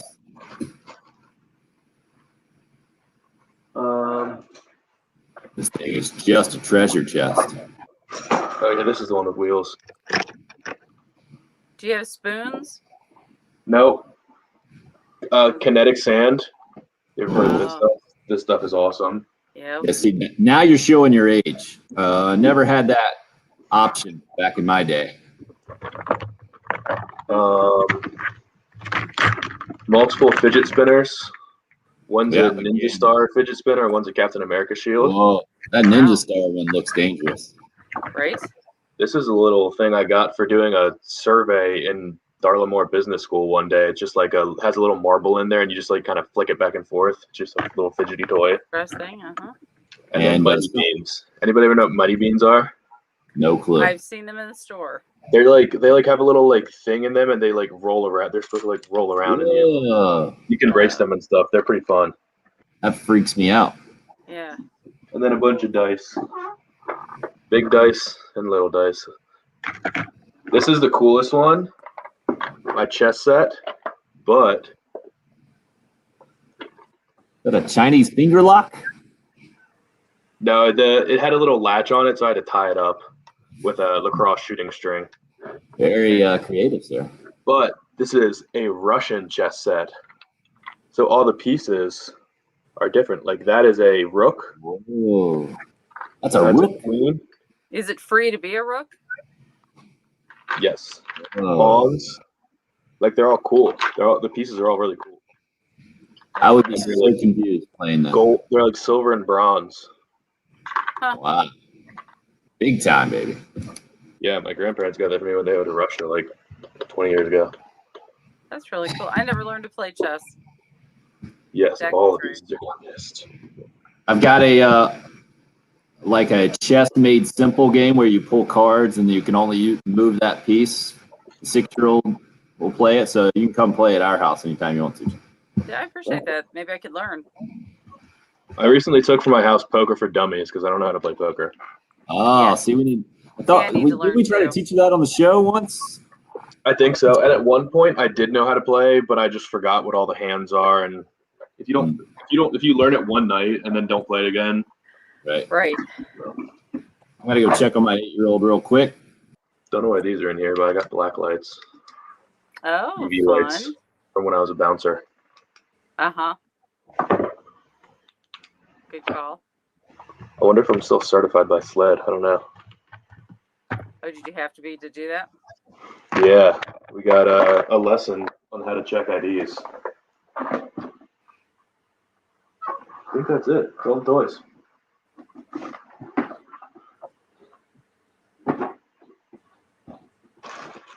Some other games, yeah. And I need some more board games. we mother-in-law's in town, and she likes to play Rummy Cube, which is and you have to think. I mean, it's not a fast-paced game, but it's kind of a strategy. What is like the Right. idea of that game, or like what do the pieces look like? I've heard of it. I think I've seen it played. They're numbers, and then like different colored numbers. So there might be 0 through 13, or 1 through 13 in orange, and then 1 through 13 in black, and so then you're basically having to make runs and that sort of thing. Okay. And move things around. So it, like I said, my husband doesn't like to play it because he's like, I don't want to have to think that much. But yeah, we love playing it. But no, you need Battleship, especially if you get the one that makes sounds. That's kind of fun. Yeah. You hear the. I need to learn how to play backgammon too. I don't know how to play backgammon. Never played before. Well, tell me you guys didn't let Travis get away with this. You have seen Rounders, right? Yeah, of course. Can you comment on that? It's a great movie. Betty KGB. Oh. Travis, there are very few movies out there that Patrick hasn't seen. Mm-hmm. Yeah. Yesterday I watched Two for the Money. You ever seen that? That's the one with McConaughey, where McConaughey's the gambler. Oh yeah. All he does is lift weights and make picks. Is that right? Yeah. For Al Pacino. He picks Well, he winners. had that one great weekend. He went 12-0, and that's what put him on the. That's a true story too. Oh wow. Is Brendan Stone? Is that Brendan Stone? I think who it actually turned out to be. I don't know. I think it's Brendan Stone. Sure, it's quite exaggerated the way. Some of it's not, from what I've read. I mean, unless they embellished, like. I'm sure the idea of a former college quarterback that became good at making picks. Yeah.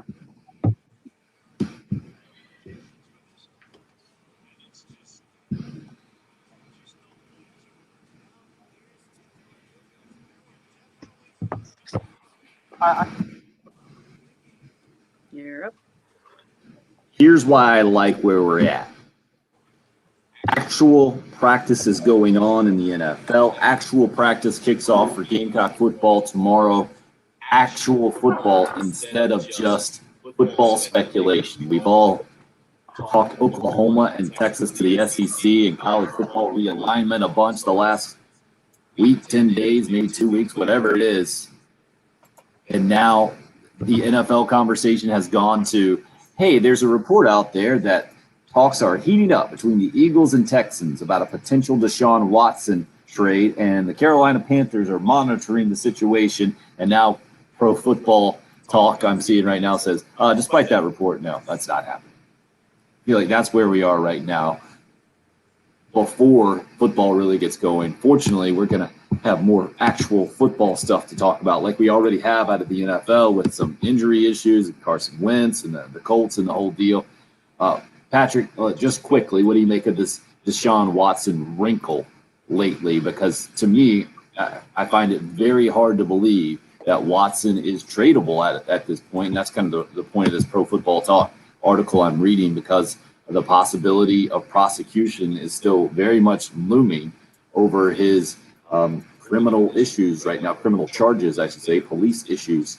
And no one really knows, I don't think, the extent and how that's going to play out.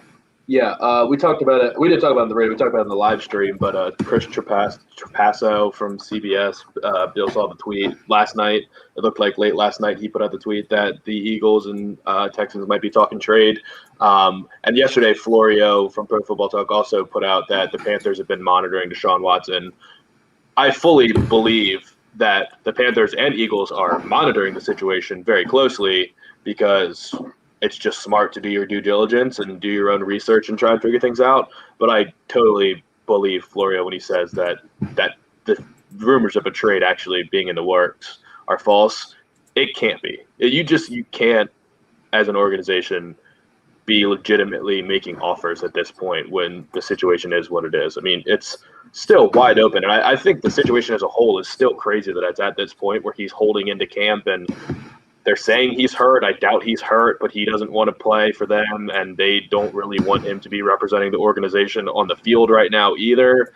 I don't know why the NFL hasn't stepped in and just put him on the commissioner's exempt list and said go home and figure out your legal issues, and until you do, you're not welcome back on the field. I just don't understand why they're letting this weird situation of him being at Houston but not playing. He doesn't want to be there. They don't want him there, and the NFL doesn't want him there. But he still has to be there. Otherwise, he's fined $50,000 a day. The situation's just really messy right now, and I can't imagine that any team is considering actually leveraging part of their future to acquire him. It would be crazy. The report, I guess I can buy that the trade talks are heating up, maybe warming up, might be if there is any kind of talk at all, right? They're heating or warming up, but it seems like such a sensationalist preseason / off-season type of headline. That's why I'm encouraged that we're getting to actual football now, Bill, and actual news from on the field and moving much more towards that. And we got kickoff tonight, at least the Hall of Fame game with the Steelers and Cowboys. Yeah, I mean, the talking season finally just about over, a few more weeks, and then again we'll get more into the analyzing season that y'all watched. I think Monday night. Joe Tessitore and I think it was Joey Galloway and I can't remember who is it. I'm trying to think of who the other one is. Jesse Palmer. I think who were kind of doing the college football stuff for ESPN right now had like the breakdown of the top 5 traditions, the top 25. They had the top 5 coaches that would win a wrestling match against other coaches. Like they got into the full-fledged college football preview. To an extent. And so you're starting to get into that, and we'll start analyzing more and more of the big games. Certainly the opening weekend. Now LSU without Miles Brennan becomes a lot more interesting at UCLA with Chip Kelly. Chip Kelly trying to get UCLA back to some kind of relevance, and Chip Kelly himself trying to become relevant again. Now you got a great opportunity to upset a brand name team. Real quick, let's do a college football segment on that, Patrick. Let's just start with LSU UCLA right there. Ed Orgeron is pretty much on the hot seat, whether he likes it or not. One year removed from winning a national championship. Now you lose Miles Brennan. Max Johnson's the guy he said is a championship caliber quarterback. How much do you blame Ed Orgeron if they go out to UCLA and Chip Kelly's able to pull off the upset in the opener? Do you put that on Ed Orgeron, or do you say, well, hey, man, you lost Miles Brennan, who, when he's been able to play, looks pretty doggone good? No, I would put that on Ed Orgeron because we were talking about it yesterday. It seemed like LSU fans, or at least a large segment of them, were already aboard the Max Johnson train and thinking he was going to be the starter. And it seemed like weirdly things were trending that way before practice even started. So I think LSU fans are just saying, okay, well, now there's no competition. They were close, and now the decision's made for us. So no excuses either way for them. LSU is so much more talented than UCLA. They're experienced now. They went through their lumps last year of guys with no experience because basically every starter from that national championship team was drafted. Now they've got 4-year players, every spot on the offensive line. They've got experience on the defense. They probably have the best. They definitely have the best cornerback tandem in the country, maybe arguably the number 1 and number 2 best corners in the country. There's going to be no excuses for a Chip Kelly UCLA team with just so much less talent. I don't even know what the average recruiting ranking of a UCLA team is right now or where they've been finishing, but LSU should have no problem going in there and steamrolling them. And if they don't, it's a reflection on the coaching staff. And Ed Orgeron's seat is going to be scolding hot going into this season and before SEC play even starts. It's not going to be good. If we're going to talk about that game, Bill, you can't leave out the other side of that thing with Chip Kelly in his hot seat. You guys want to guess how many games Chip Kelly's won in 3 years combined at UCLA? Well, he was 6-16, I believe. Is that right? Or During the last year? 7. He was going into last year, and I have no clue what they went last year. So I'll just say 9 games total. 10 and 21, which is the worst 3-year stretch in UCLA football history since the 1920s. 10 and 21. Well, that's why I say he's trying to get them back. Dorian Thompson Robinson, whatever DTR, is back for, I think, season number 27 there in Pasadena. You guys know what the spread is on that game? You want to take a ball? No, I do not know what the spread is 4 weeks out of LSU and UCLA, but I'll ballpark it at 9.5 LSU favored by. That's almost exactly the number I was thinking of. Yeah, I'll say 7.5, just slightly more than the touchdown favorite. I think people might be underrating LSU. 4.5. 4.5 is the number I was looking for. William Hill has this game right now listed at LSU minus 4.5. So, certainly we'll do our picks the Friday before the game, and we'll get into all of that. But maybe we'll have to put that game on the list. But yeah, I mean, the point being, it's more fun to start breaking down and analyzing games. I'm never a big fan of the month of August because we get excited at the beginning to do Sports Talk Radio. You're like, hey, we got something next to talk about. All right, here we go. And then about middle of the month, we've analyzed about every game, and it becomes a repetitive show for about the last 2 weeks as we get closer and closer to opening week. At least we've got week 0 this year. I know you guys are as fired up as I am for Nebraska, Illinois.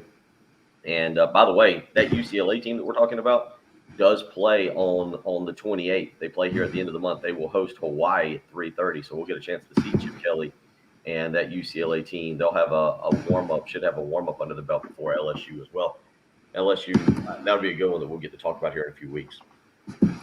But this year's August is different than in years past. At least we have a few more days of live sports during our show, which includes right now Team USA in baseball and taking on. They're playing Korea as we speak. Is that correct? Yeah, South Korea. They just scored to make it 3-1 in the 6th inning. Okay, so South Korea is actually the defending Olympic champion, and the winner of this thing going to Saturday's gold medal game against the Japan team that just beat South Korea. So this 16 field, and I retweeted the actual bracket or the way that it breaks down. It is as goofy and convoluted, I think, as possibly you can make a 16 tournament. But that's what Olympic baseball is, and it's just odd too because I've been talking to my family about it. Like, hey, do we know any of the players? And you know very few of the players. But Scott Kazmir pitched for Team USA, I think, in the game before this one. A guy who started his career with the old Capital City Bombers right here in Columbia as a big-time draft pick, and you could tell his car was a little different than everybody else's, I think, in the parking lot, being a bonus baby back in the day, and went on to have kind of a mercurial Major League Baseball career, might be the best way to put it. Had some good moments, and now he's just trying to show people that he can pitch and the whole thing, using the Olympics as that. And you got some minor league guys on their way up. I think a 21-year-old guy, for instance, has Tristan Casas is Trey is the name that you don't know that you need to learn. Trey just hits us up with on the YouTube live stream.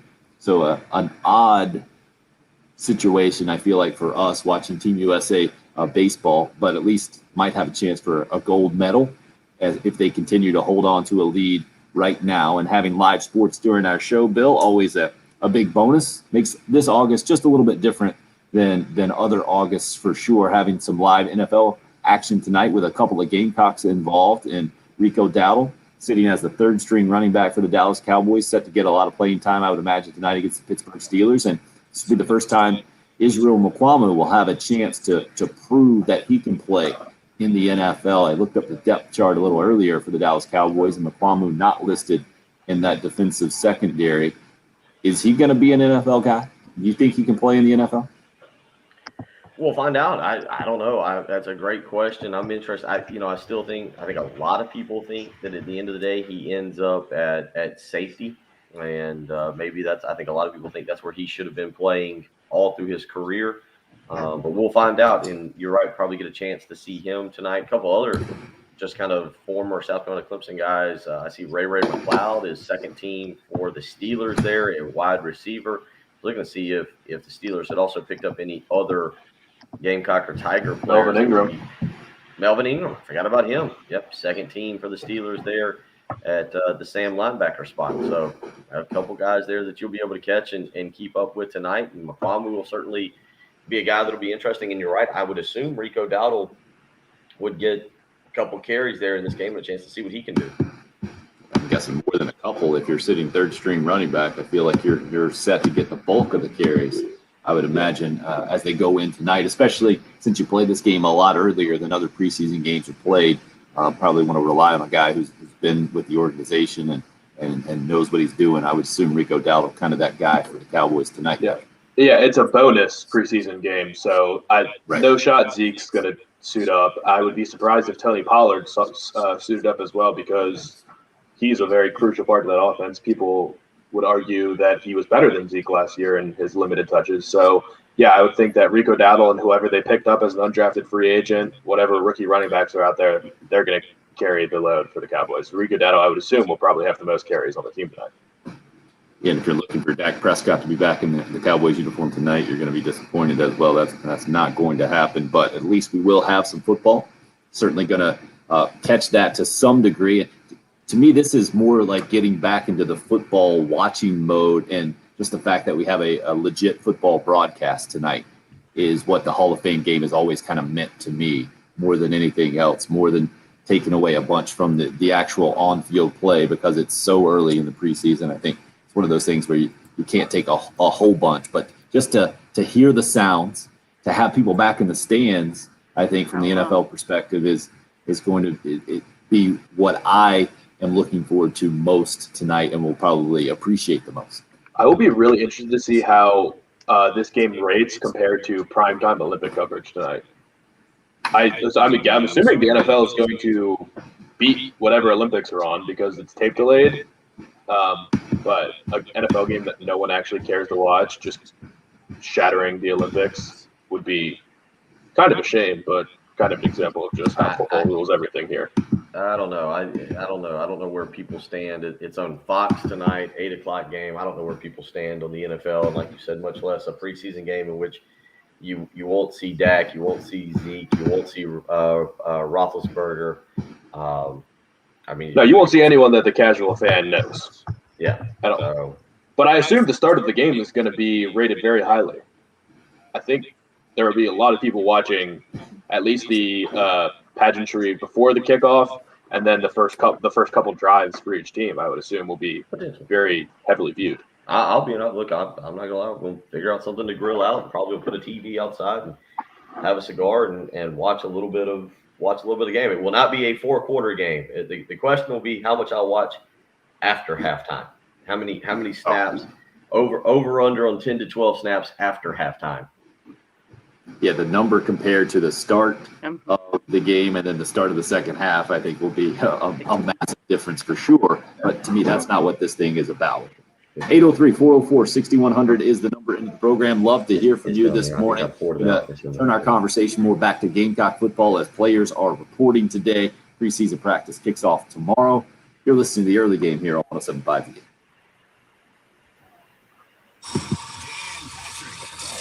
Joe, you good, bud? Cool.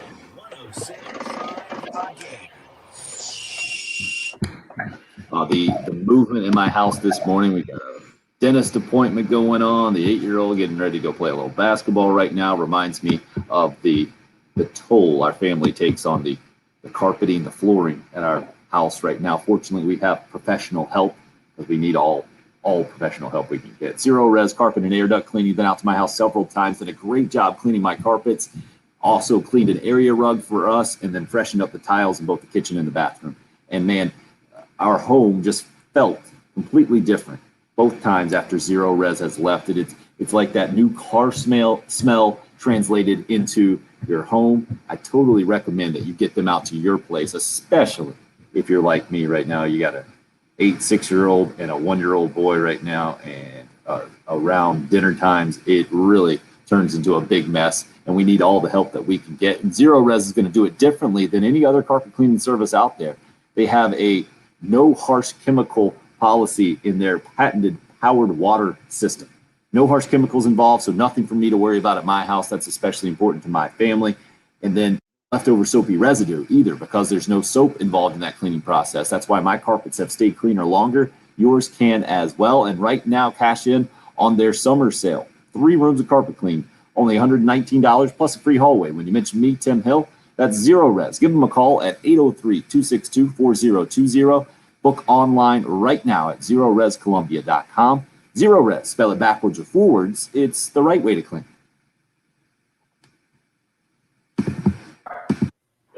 I'll kind of make up your room for just a second, okay?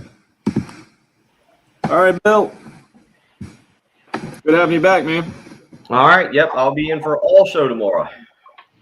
Fantastic. We'll talk football weekend, whatever was said today, and we'll have a good time doing it. All right, I'll see you in like 10 days. Okay. I think Pearson's going to be good to do the noon show next week or the afternoon. We'll talk more about that afterwards. Okay. I think you're good with us the next few. All right. Never mind that, Bill. All right. I will see y'all in the morning then. Yeah. Bye. That's something we'll need to talk about after the live stream, Patrick. Okay. 5-1, Team USA, huh? Yep. Starting to pile it on. Man on second and third. Good point, Trey. I have not seen the single canoe sprint. I think I saw the double one going down. Patrick, what's the most interesting Olympic sport you've seen so far? I saw a relatively quick montage last night of first-time Olympic sports. All something that I certainly have never seen. First-time Olympic sports, the only one I can think of is skateboarding. Yeah, they showed that. They also showed speed climbing, I think. Oh, yes, I did see a clip of that. That thing's crazy. That is crazy. The craziest thing that I saw was they have open water swimming. You guys seen this? Basically, you're swimming on the whatever river it is or the lake, and as they were swimming, it showed like a fish jumping out of the water too. Really? Yeah. So I think like all the glory that goes to these indoor swimmers, like those open water swimmers, have got to be like, pretty boys. Those prima donnas swimming inside. How do you choose to do that? Because there's just so many unknowns. Right. I mean, I know in Japan, they have like pedicures where there's little fish like bite off the dead skin off your feet and stuff like that. I'm like, yeah, I don't want one of those little pedicure things going on swimming. I would like to watch open water canoe racing where they're allowed to bump, or kayak racing where they're allowed to bump each other.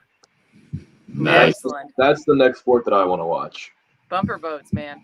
Yeah. Turns into the jousting, basically. Yeah. That's how they used to fight on sea back in like Roman times. They just hit each other with the front of the boat, hit the side, and crack it open. Be sweet though. I mean, in the Olympics, we don't have. Let's say in the Olympics, we don't have them on the log, where they're having to spin and fight. Yeah. I would also like paddleboard racing. That would be fun. See that.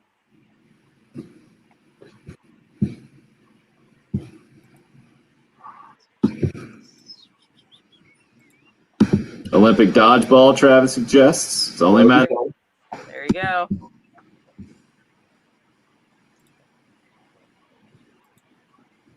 I think there are world dodgeball games. Like I can't remember. I've watched a live stream one time of a dodgeball world championship. I can't remember if it was teams or nations, but I think it was nations. And I do think USA won. Well, if Vince Vaughn's not going to compete, Peter LaFleur. Just not going to be the same. So Jen, I'm seeing no live at 8:40. Is that right? That would be correct. And Patrick, let's try to get out at 8:40 so we give Carrie time there at the end. Sounds good.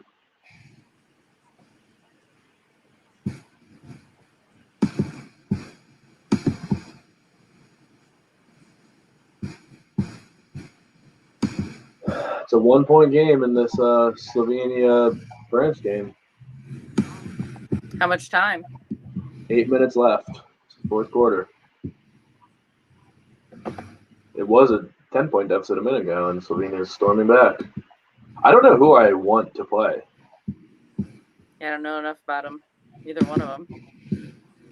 Either way, storylines, right? Yeah.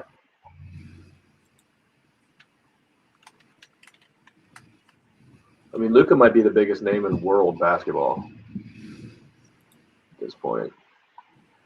Luka? Oh, no doubt. Yeah. I think he and Giannis, right? Yeah. And then the women's basketball, they play like just after midnight tonight. Ugh. For the semifinals. And the semis, is that right? Yeah, Serbia. Serbia? 12:40 a.m. Can't do that. Yeah. What time the men's game like last night? I couldn't watch it. I like the 4 a.m. play. Yeah, that helps. They didn't ask us.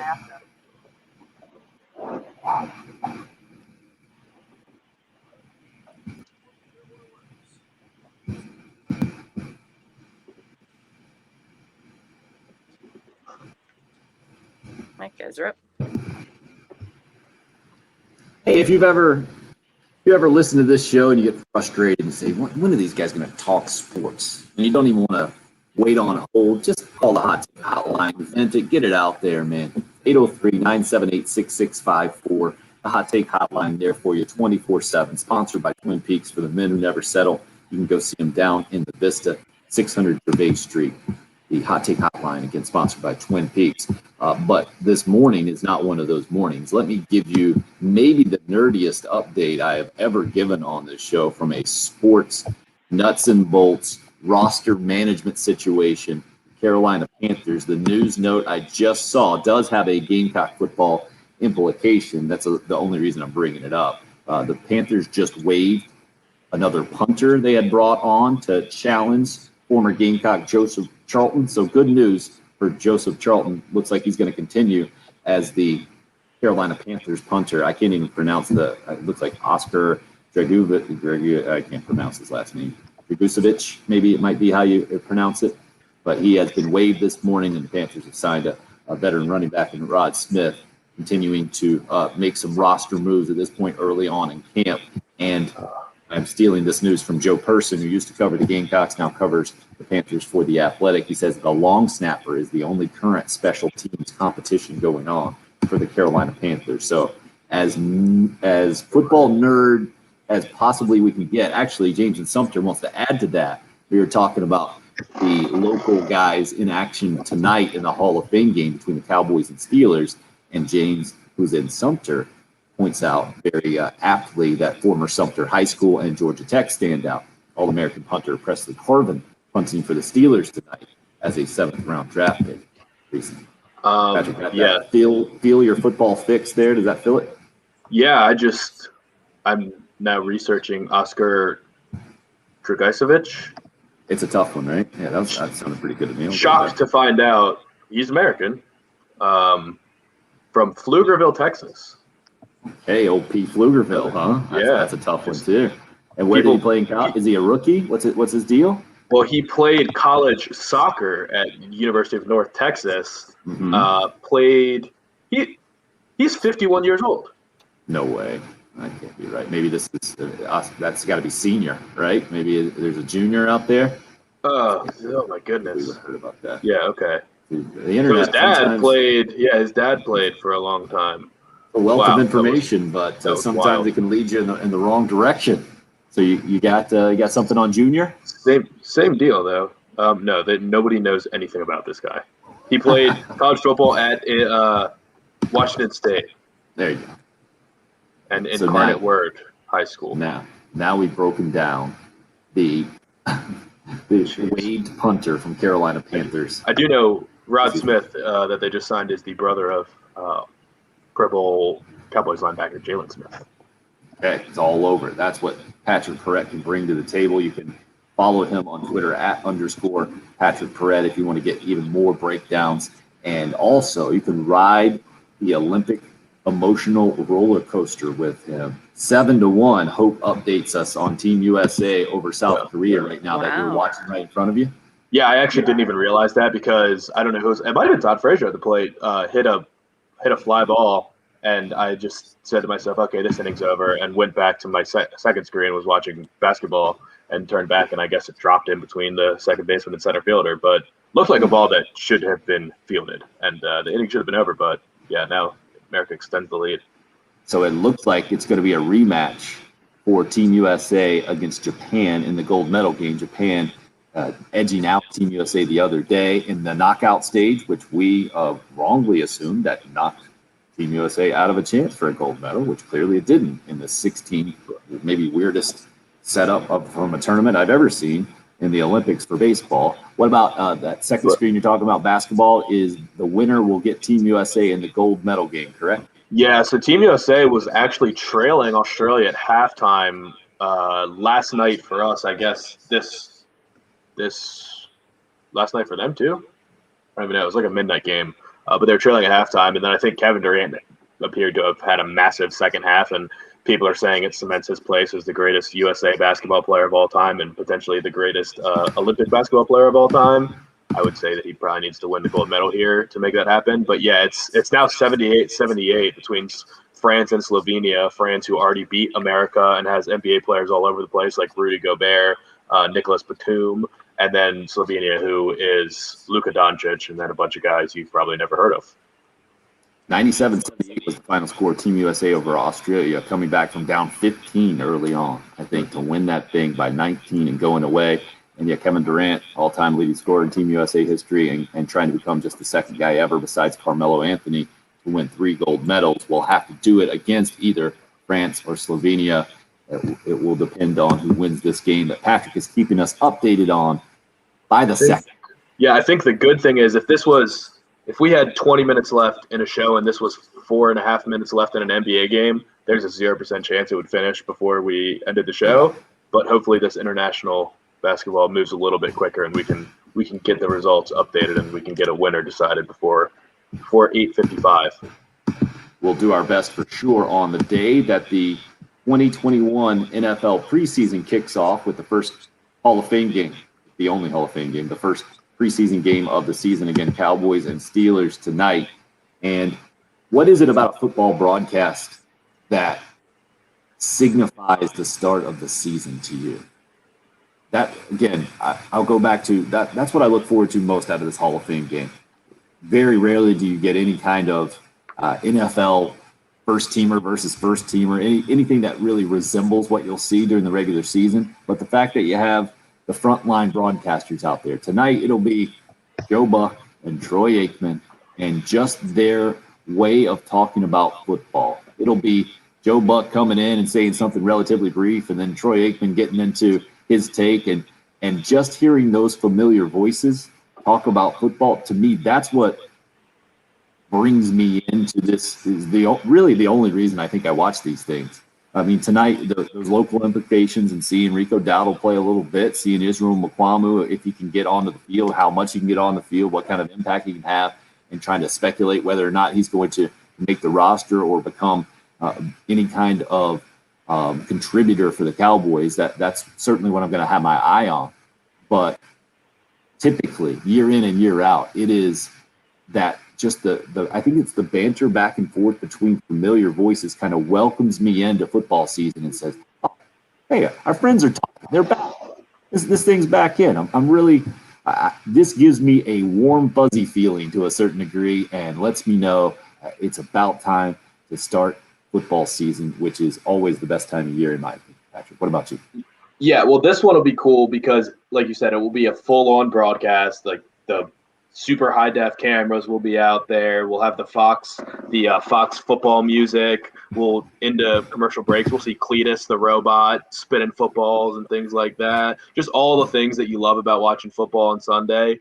But that's why I will probably watch it. It'll just feel like it's an important game because the rest of the preseason, once we finish this, all the other preseason games are just going to be on the local affiliates. So I'll just have to log into my NBC Washington account and watch the Washington games. But yeah, this will be a full-on broadcast.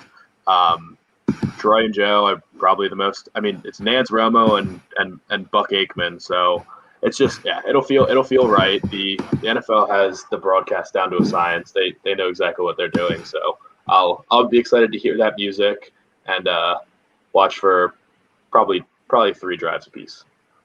Okay, that sounds fair. I think Although I do want to see Dwayne Haskins. I guess that'll be my big thing. I want to see Dwayne Haskins play as a jaded Washington fan. But then it's a matter of the game on its own merit to some degree, or the players on their own merit, how much they keep me around, keep my interest around. If it's a typical preseason August, 4th, 5th game, you're going to see a lot of penalties and procedure issues probably, and sloppy football, and that'll be what it is, and that can be tough to watch. But if you see some great plays being made one way or the other, or highlight deals, maybe a controversial call one way or another, that'll keep me around a little bit more than I'm anticipating. I definitely think the 2 teams playing is going to help people want to tune in, just because as much as I hate them, just those silver helmets with the star are just so iconic and is one of the things that people probably picture when they think of the NFL, as is the black and gold of the Steelers. So just those iconic uniforms and iconic franchises with 11 Super Bowls between them, if I've got my numbers right. It'll be cool. The magnitude will feel big for a while, and they'll go down to the field and they'll show all the Hall of Fame inductees soon to be Hall of Fame inductees standing on the field, waving to the crowd at a high school football stadium. I like the atmosphere. I think it's cool. I think it'd be cool to go to a Hall of Fame game one year if your team was playing in it.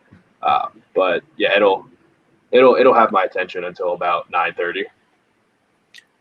It'll also kickstart really the new version, the 2021 version of the conversation around the NFL and how different it looks this year. Especially, I'm looking straight at Urban Meyer and Jacksonville, especially knowing the Gamecock football relationship with Urban Meyer and his tenure at Florida, and just kind of how much he dominated it to a large degree outside of the obvious 2010 SEC East clinching game down in Gainesville for Steve Spurrier and company. So what happens there with Trevor Lawrence obviously as a big piece of that puzzle. The latest out of Jaguars camp is that Urban Meyer is going to use what he calls a winners and losers drill to help him cut down the roster. And he says it's a good tool because it completely gets rid of subjectivity that sometimes can make these moves, these roster moves,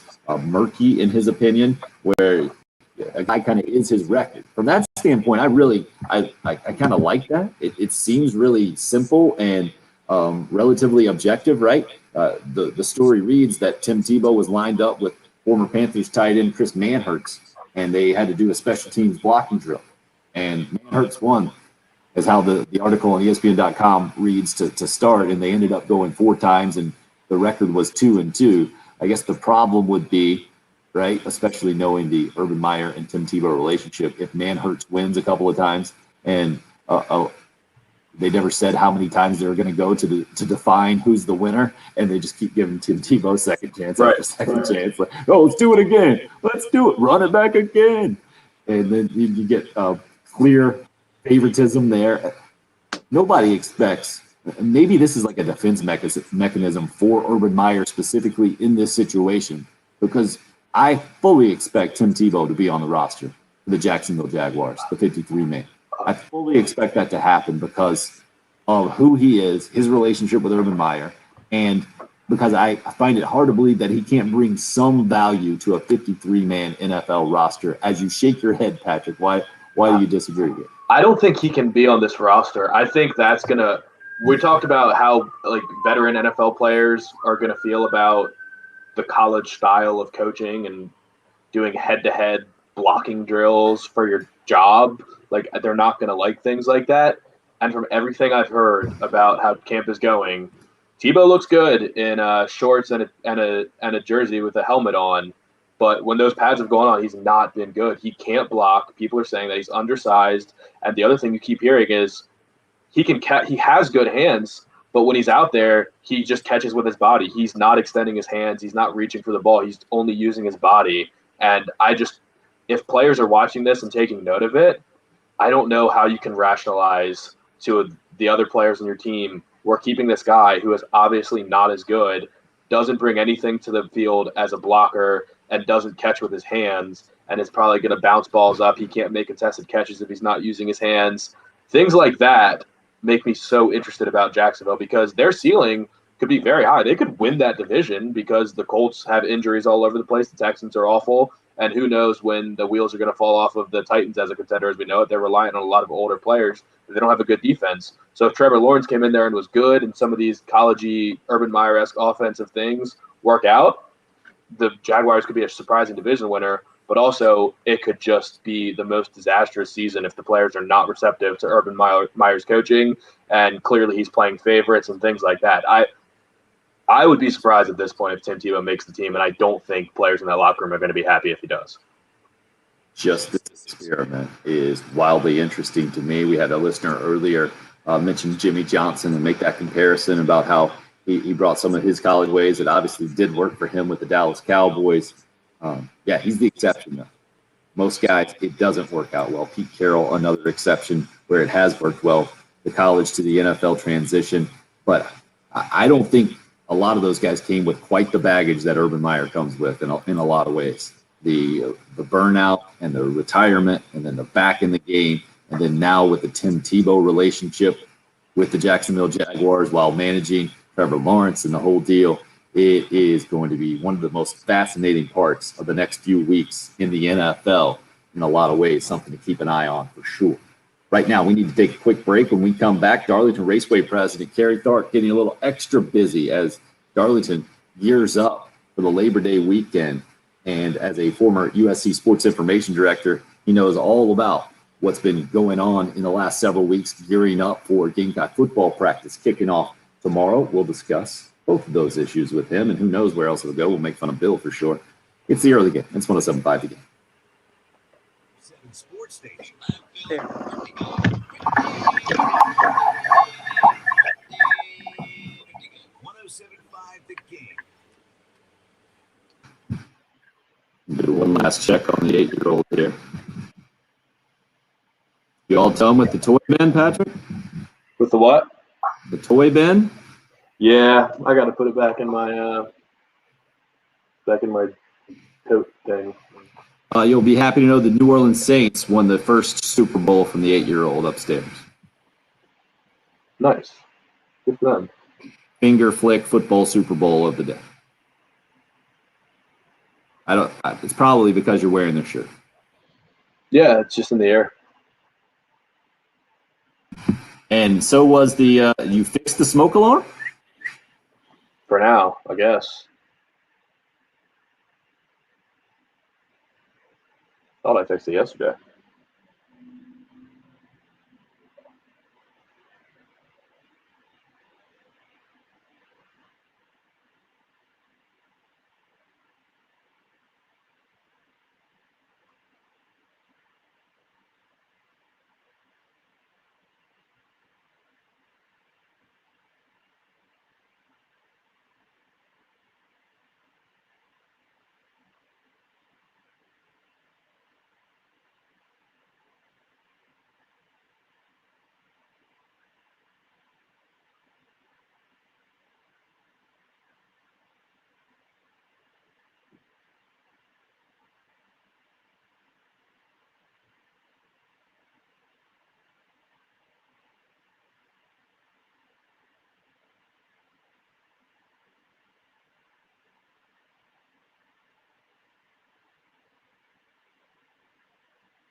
Oh boy. 90-86. Looks like France is going to win this game. 45 seconds left. Holy smokes! That wasn't expected from the way that the duration of the game really has it been. Not Looks like it was more necessarily. Slovenia. Ooh. Actually, it looks like an offensive foul. Slovenia's going to have a chance here. I think they're going to have the ball. They just drew a charge. 45 seconds left. Evan Fournier just fouled out. Slovenia's going to be inbounding the ball with 45 seconds left. They will need to score here. They will need to stop, and then they will have time for one more possession. Oh, Need a so bucket they're here. keeping it interesting. Three-pointer I like from that. Zoran Dragic is good. Wow, 1 point game, 33 seconds left. Whoa. The play-by-play is amazing. Oh, no, it's somebody named Perpecic. Man. You see this text from Michael? It's great.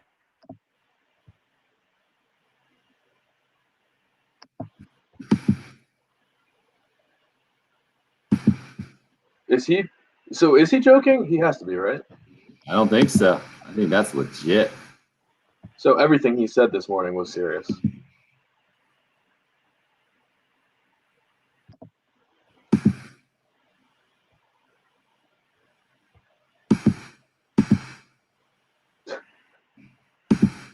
He's a Florida fan.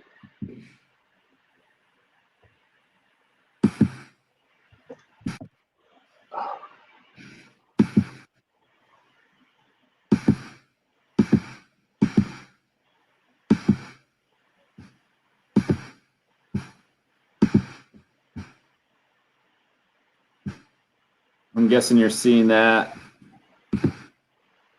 Hope, where are you seeing that? Guess is my question. Maybe John Whittle.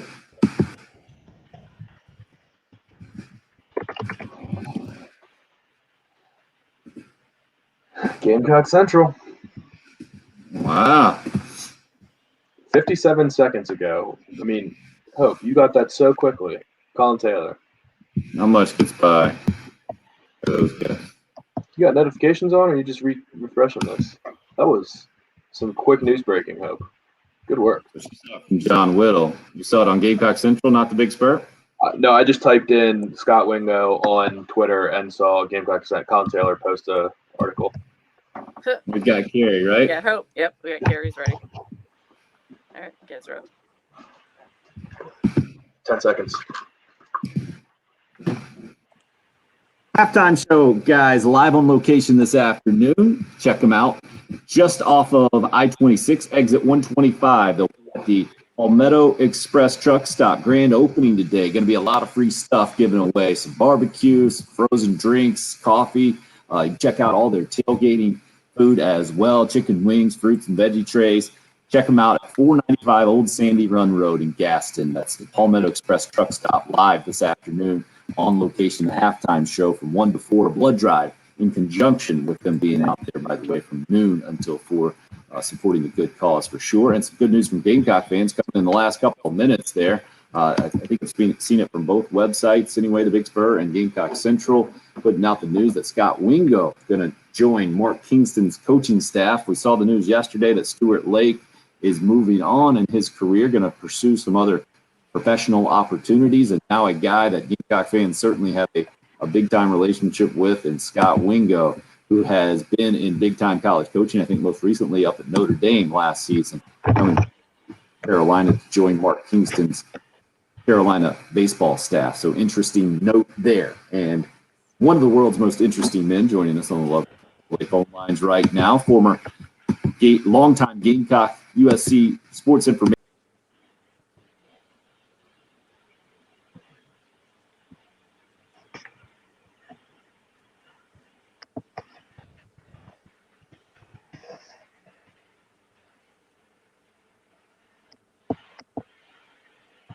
We're closing in on 30 days till our Labor Day event, and it's been a whirlwind this week. I was in Columbia Monday, speaking to a Rotary Club. I was in there Tuesday, meeting with some people over at the State House, and Wednesday I went to Wednesday afternoon, I went to Marion, South Carolina, to the Coca-Cola bottling plant over there. Joey Logano made an appearance, did a great job, and then right now I'm heading into Myrtle Beach as we speak to do some media hits for our race. So it's that time of year, as I was telling Jen. We're 30 days out. We got to beat the drum. Make sure everybody around here knows that our race is September 4th and 5th. And trying to sell as many tickets as possible and generate as much enthusiasm and energy as we possibly can. And the fact that he still calls us, Mm-hmm. that's Impressive. impressive, because I look at that list this week. Yeah, when you said checklist, you guys are at the top. What are you talking about? There we go. 7.5, the game. Got to get it done. Appreciate Impressive, Gary. Speaking of Myrtle Beach, what's the most impressive NASCAR mullet you've ever seen? Oh, goodness. That is a great question. I've seen some that have been photoshopped on, but I tell you, Ricky Stenhouse Jr. had one here a few years ago. I thought that was a pretty impressive, and his was for real. So I'd probably have to say that his was one that was pretty special, I think. Mm-hmm. And I know you're a Kentucky guy. I think I saw on Twitter, Carrie _Tharp, where you had the grandkids at the house relatively recently. Any history, any family history growing up in Kentucky? Because I grew up in North Carolina. I always wanted the rat tail. I never really figured out how to do it. Any mullet history in the Tharp family at all? Well, they tell us. They tell me that way back in the ancestors, that my family is somehow related to Daniel Boone. So I'm sure that Daniel Boone had a mullet or two. If you recall ever watching those TV shows with Bess Parker on there and his sidekick Mingo, I think that those guys were wearing some pretty good mullets back in the day. So I don't ever remember any of my family, direct family, having a mullet, but I'm sure that back in the early days, that there had to be a Tharp running around somewhere in Kentucky that had a mullet. That sounds about right to me. Darlington Raceway President Kerry Tharp joining us in a busy time for him leading up to Labor Day weekend. So how will this weekend be different than events in years past or just months past for you? Well, I tell you, thankfully we're going to be back at really no restrictions on our capacity. So that's going to be something that we really haven't, been used to for 2 years.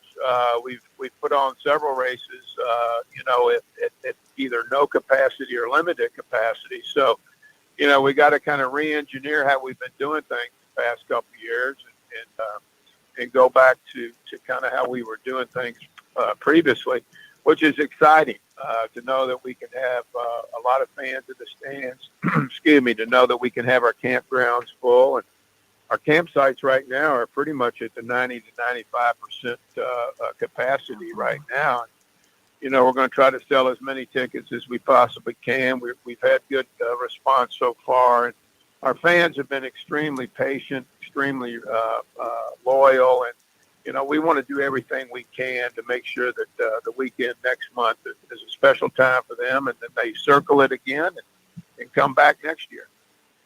And been a bit of a pause for NASCAR with the Olympic television partner in NBC going full bore here, and that comes to a conclusion on Sunday back at Watkins Glen. How are you seeing this one go down, and who's your pick, Kerry? Mind you, Bill had no idea we were racing this weekend, nor did he know the track. But that goes without saying. Well, that's okay. He probably thinks Watkins Glen is, somewhere in Montana, maybe. Right. But it's a road course for sure. It's one of my favorite road courses. It's kind of a tricky road course, to be honest with you. It's got some elevations to it. This is one of about 5 or 6 road courses that we have on the schedule this year. This is something new, this many road courses. So I think it's great to be back racing. I wasn't a fan of the 2-week break, to be honest with you. So I'm glad to be back racing. And I'm going to go with someone over at the Hendrick camp, probably not who everybody would think I would pick, but I'm going to go with William Byron to get a win on Sunday at Watkins Glen. William Byron, the pick for Kerry Tharp, who do it. needs a little work in their point standings for our weekly NASCAR pick segment, which is a back, lot of work. back after a bit of a break. Jen tried to also chase down the NASCAR self-proclaimed guru and Bill Gunter. Jen, who you going with this week? I mean, Chase Elliott is kind of the probably projected and expected winner. He's won like the past 2 years that we've been there. We go a little different. I'm going to say his good friend Blaney. Ryan Blaney. Interesting. Ryan Blaney, the pick there. And Patrick, did Bill leave you with the pick to step in his stead here? Yes, he will get his first choice, Chase Elliott. Okay, going with the Hope that doesn't bite us, most Gary. likely. Yeah, I like how you guys going outside the box. I admire that, Kerry, and I hope it pays off for you this weekend. Well, I appreciate it. I need all the help I can get. That's for sure. Kerry_Tharp, where you can follow him on Twitter, DarlingtonRaceway.com for all your Darlington information. Always appreciate Kerry Tharp's time here on the program, and that will do it for us. One final note, France does beat Slovenia there, so it'll be Team USA and France in the gold medal basketball match. Thanks for listening to the early game. Match game. KTFM. Total coverage. Right here. 107.5 The Game. Cumulus Station. All right, Patrick. Jen, thanks, guys. That was a good ending. Nicholas Batum with a block at the rim to end it. Oh, wow. Yeah. Surely it was Doncic taking the shot, right? No, Doncic had to dump it off to the same guy that hit the three to make it a 1-point game. Prelicic from Valencia.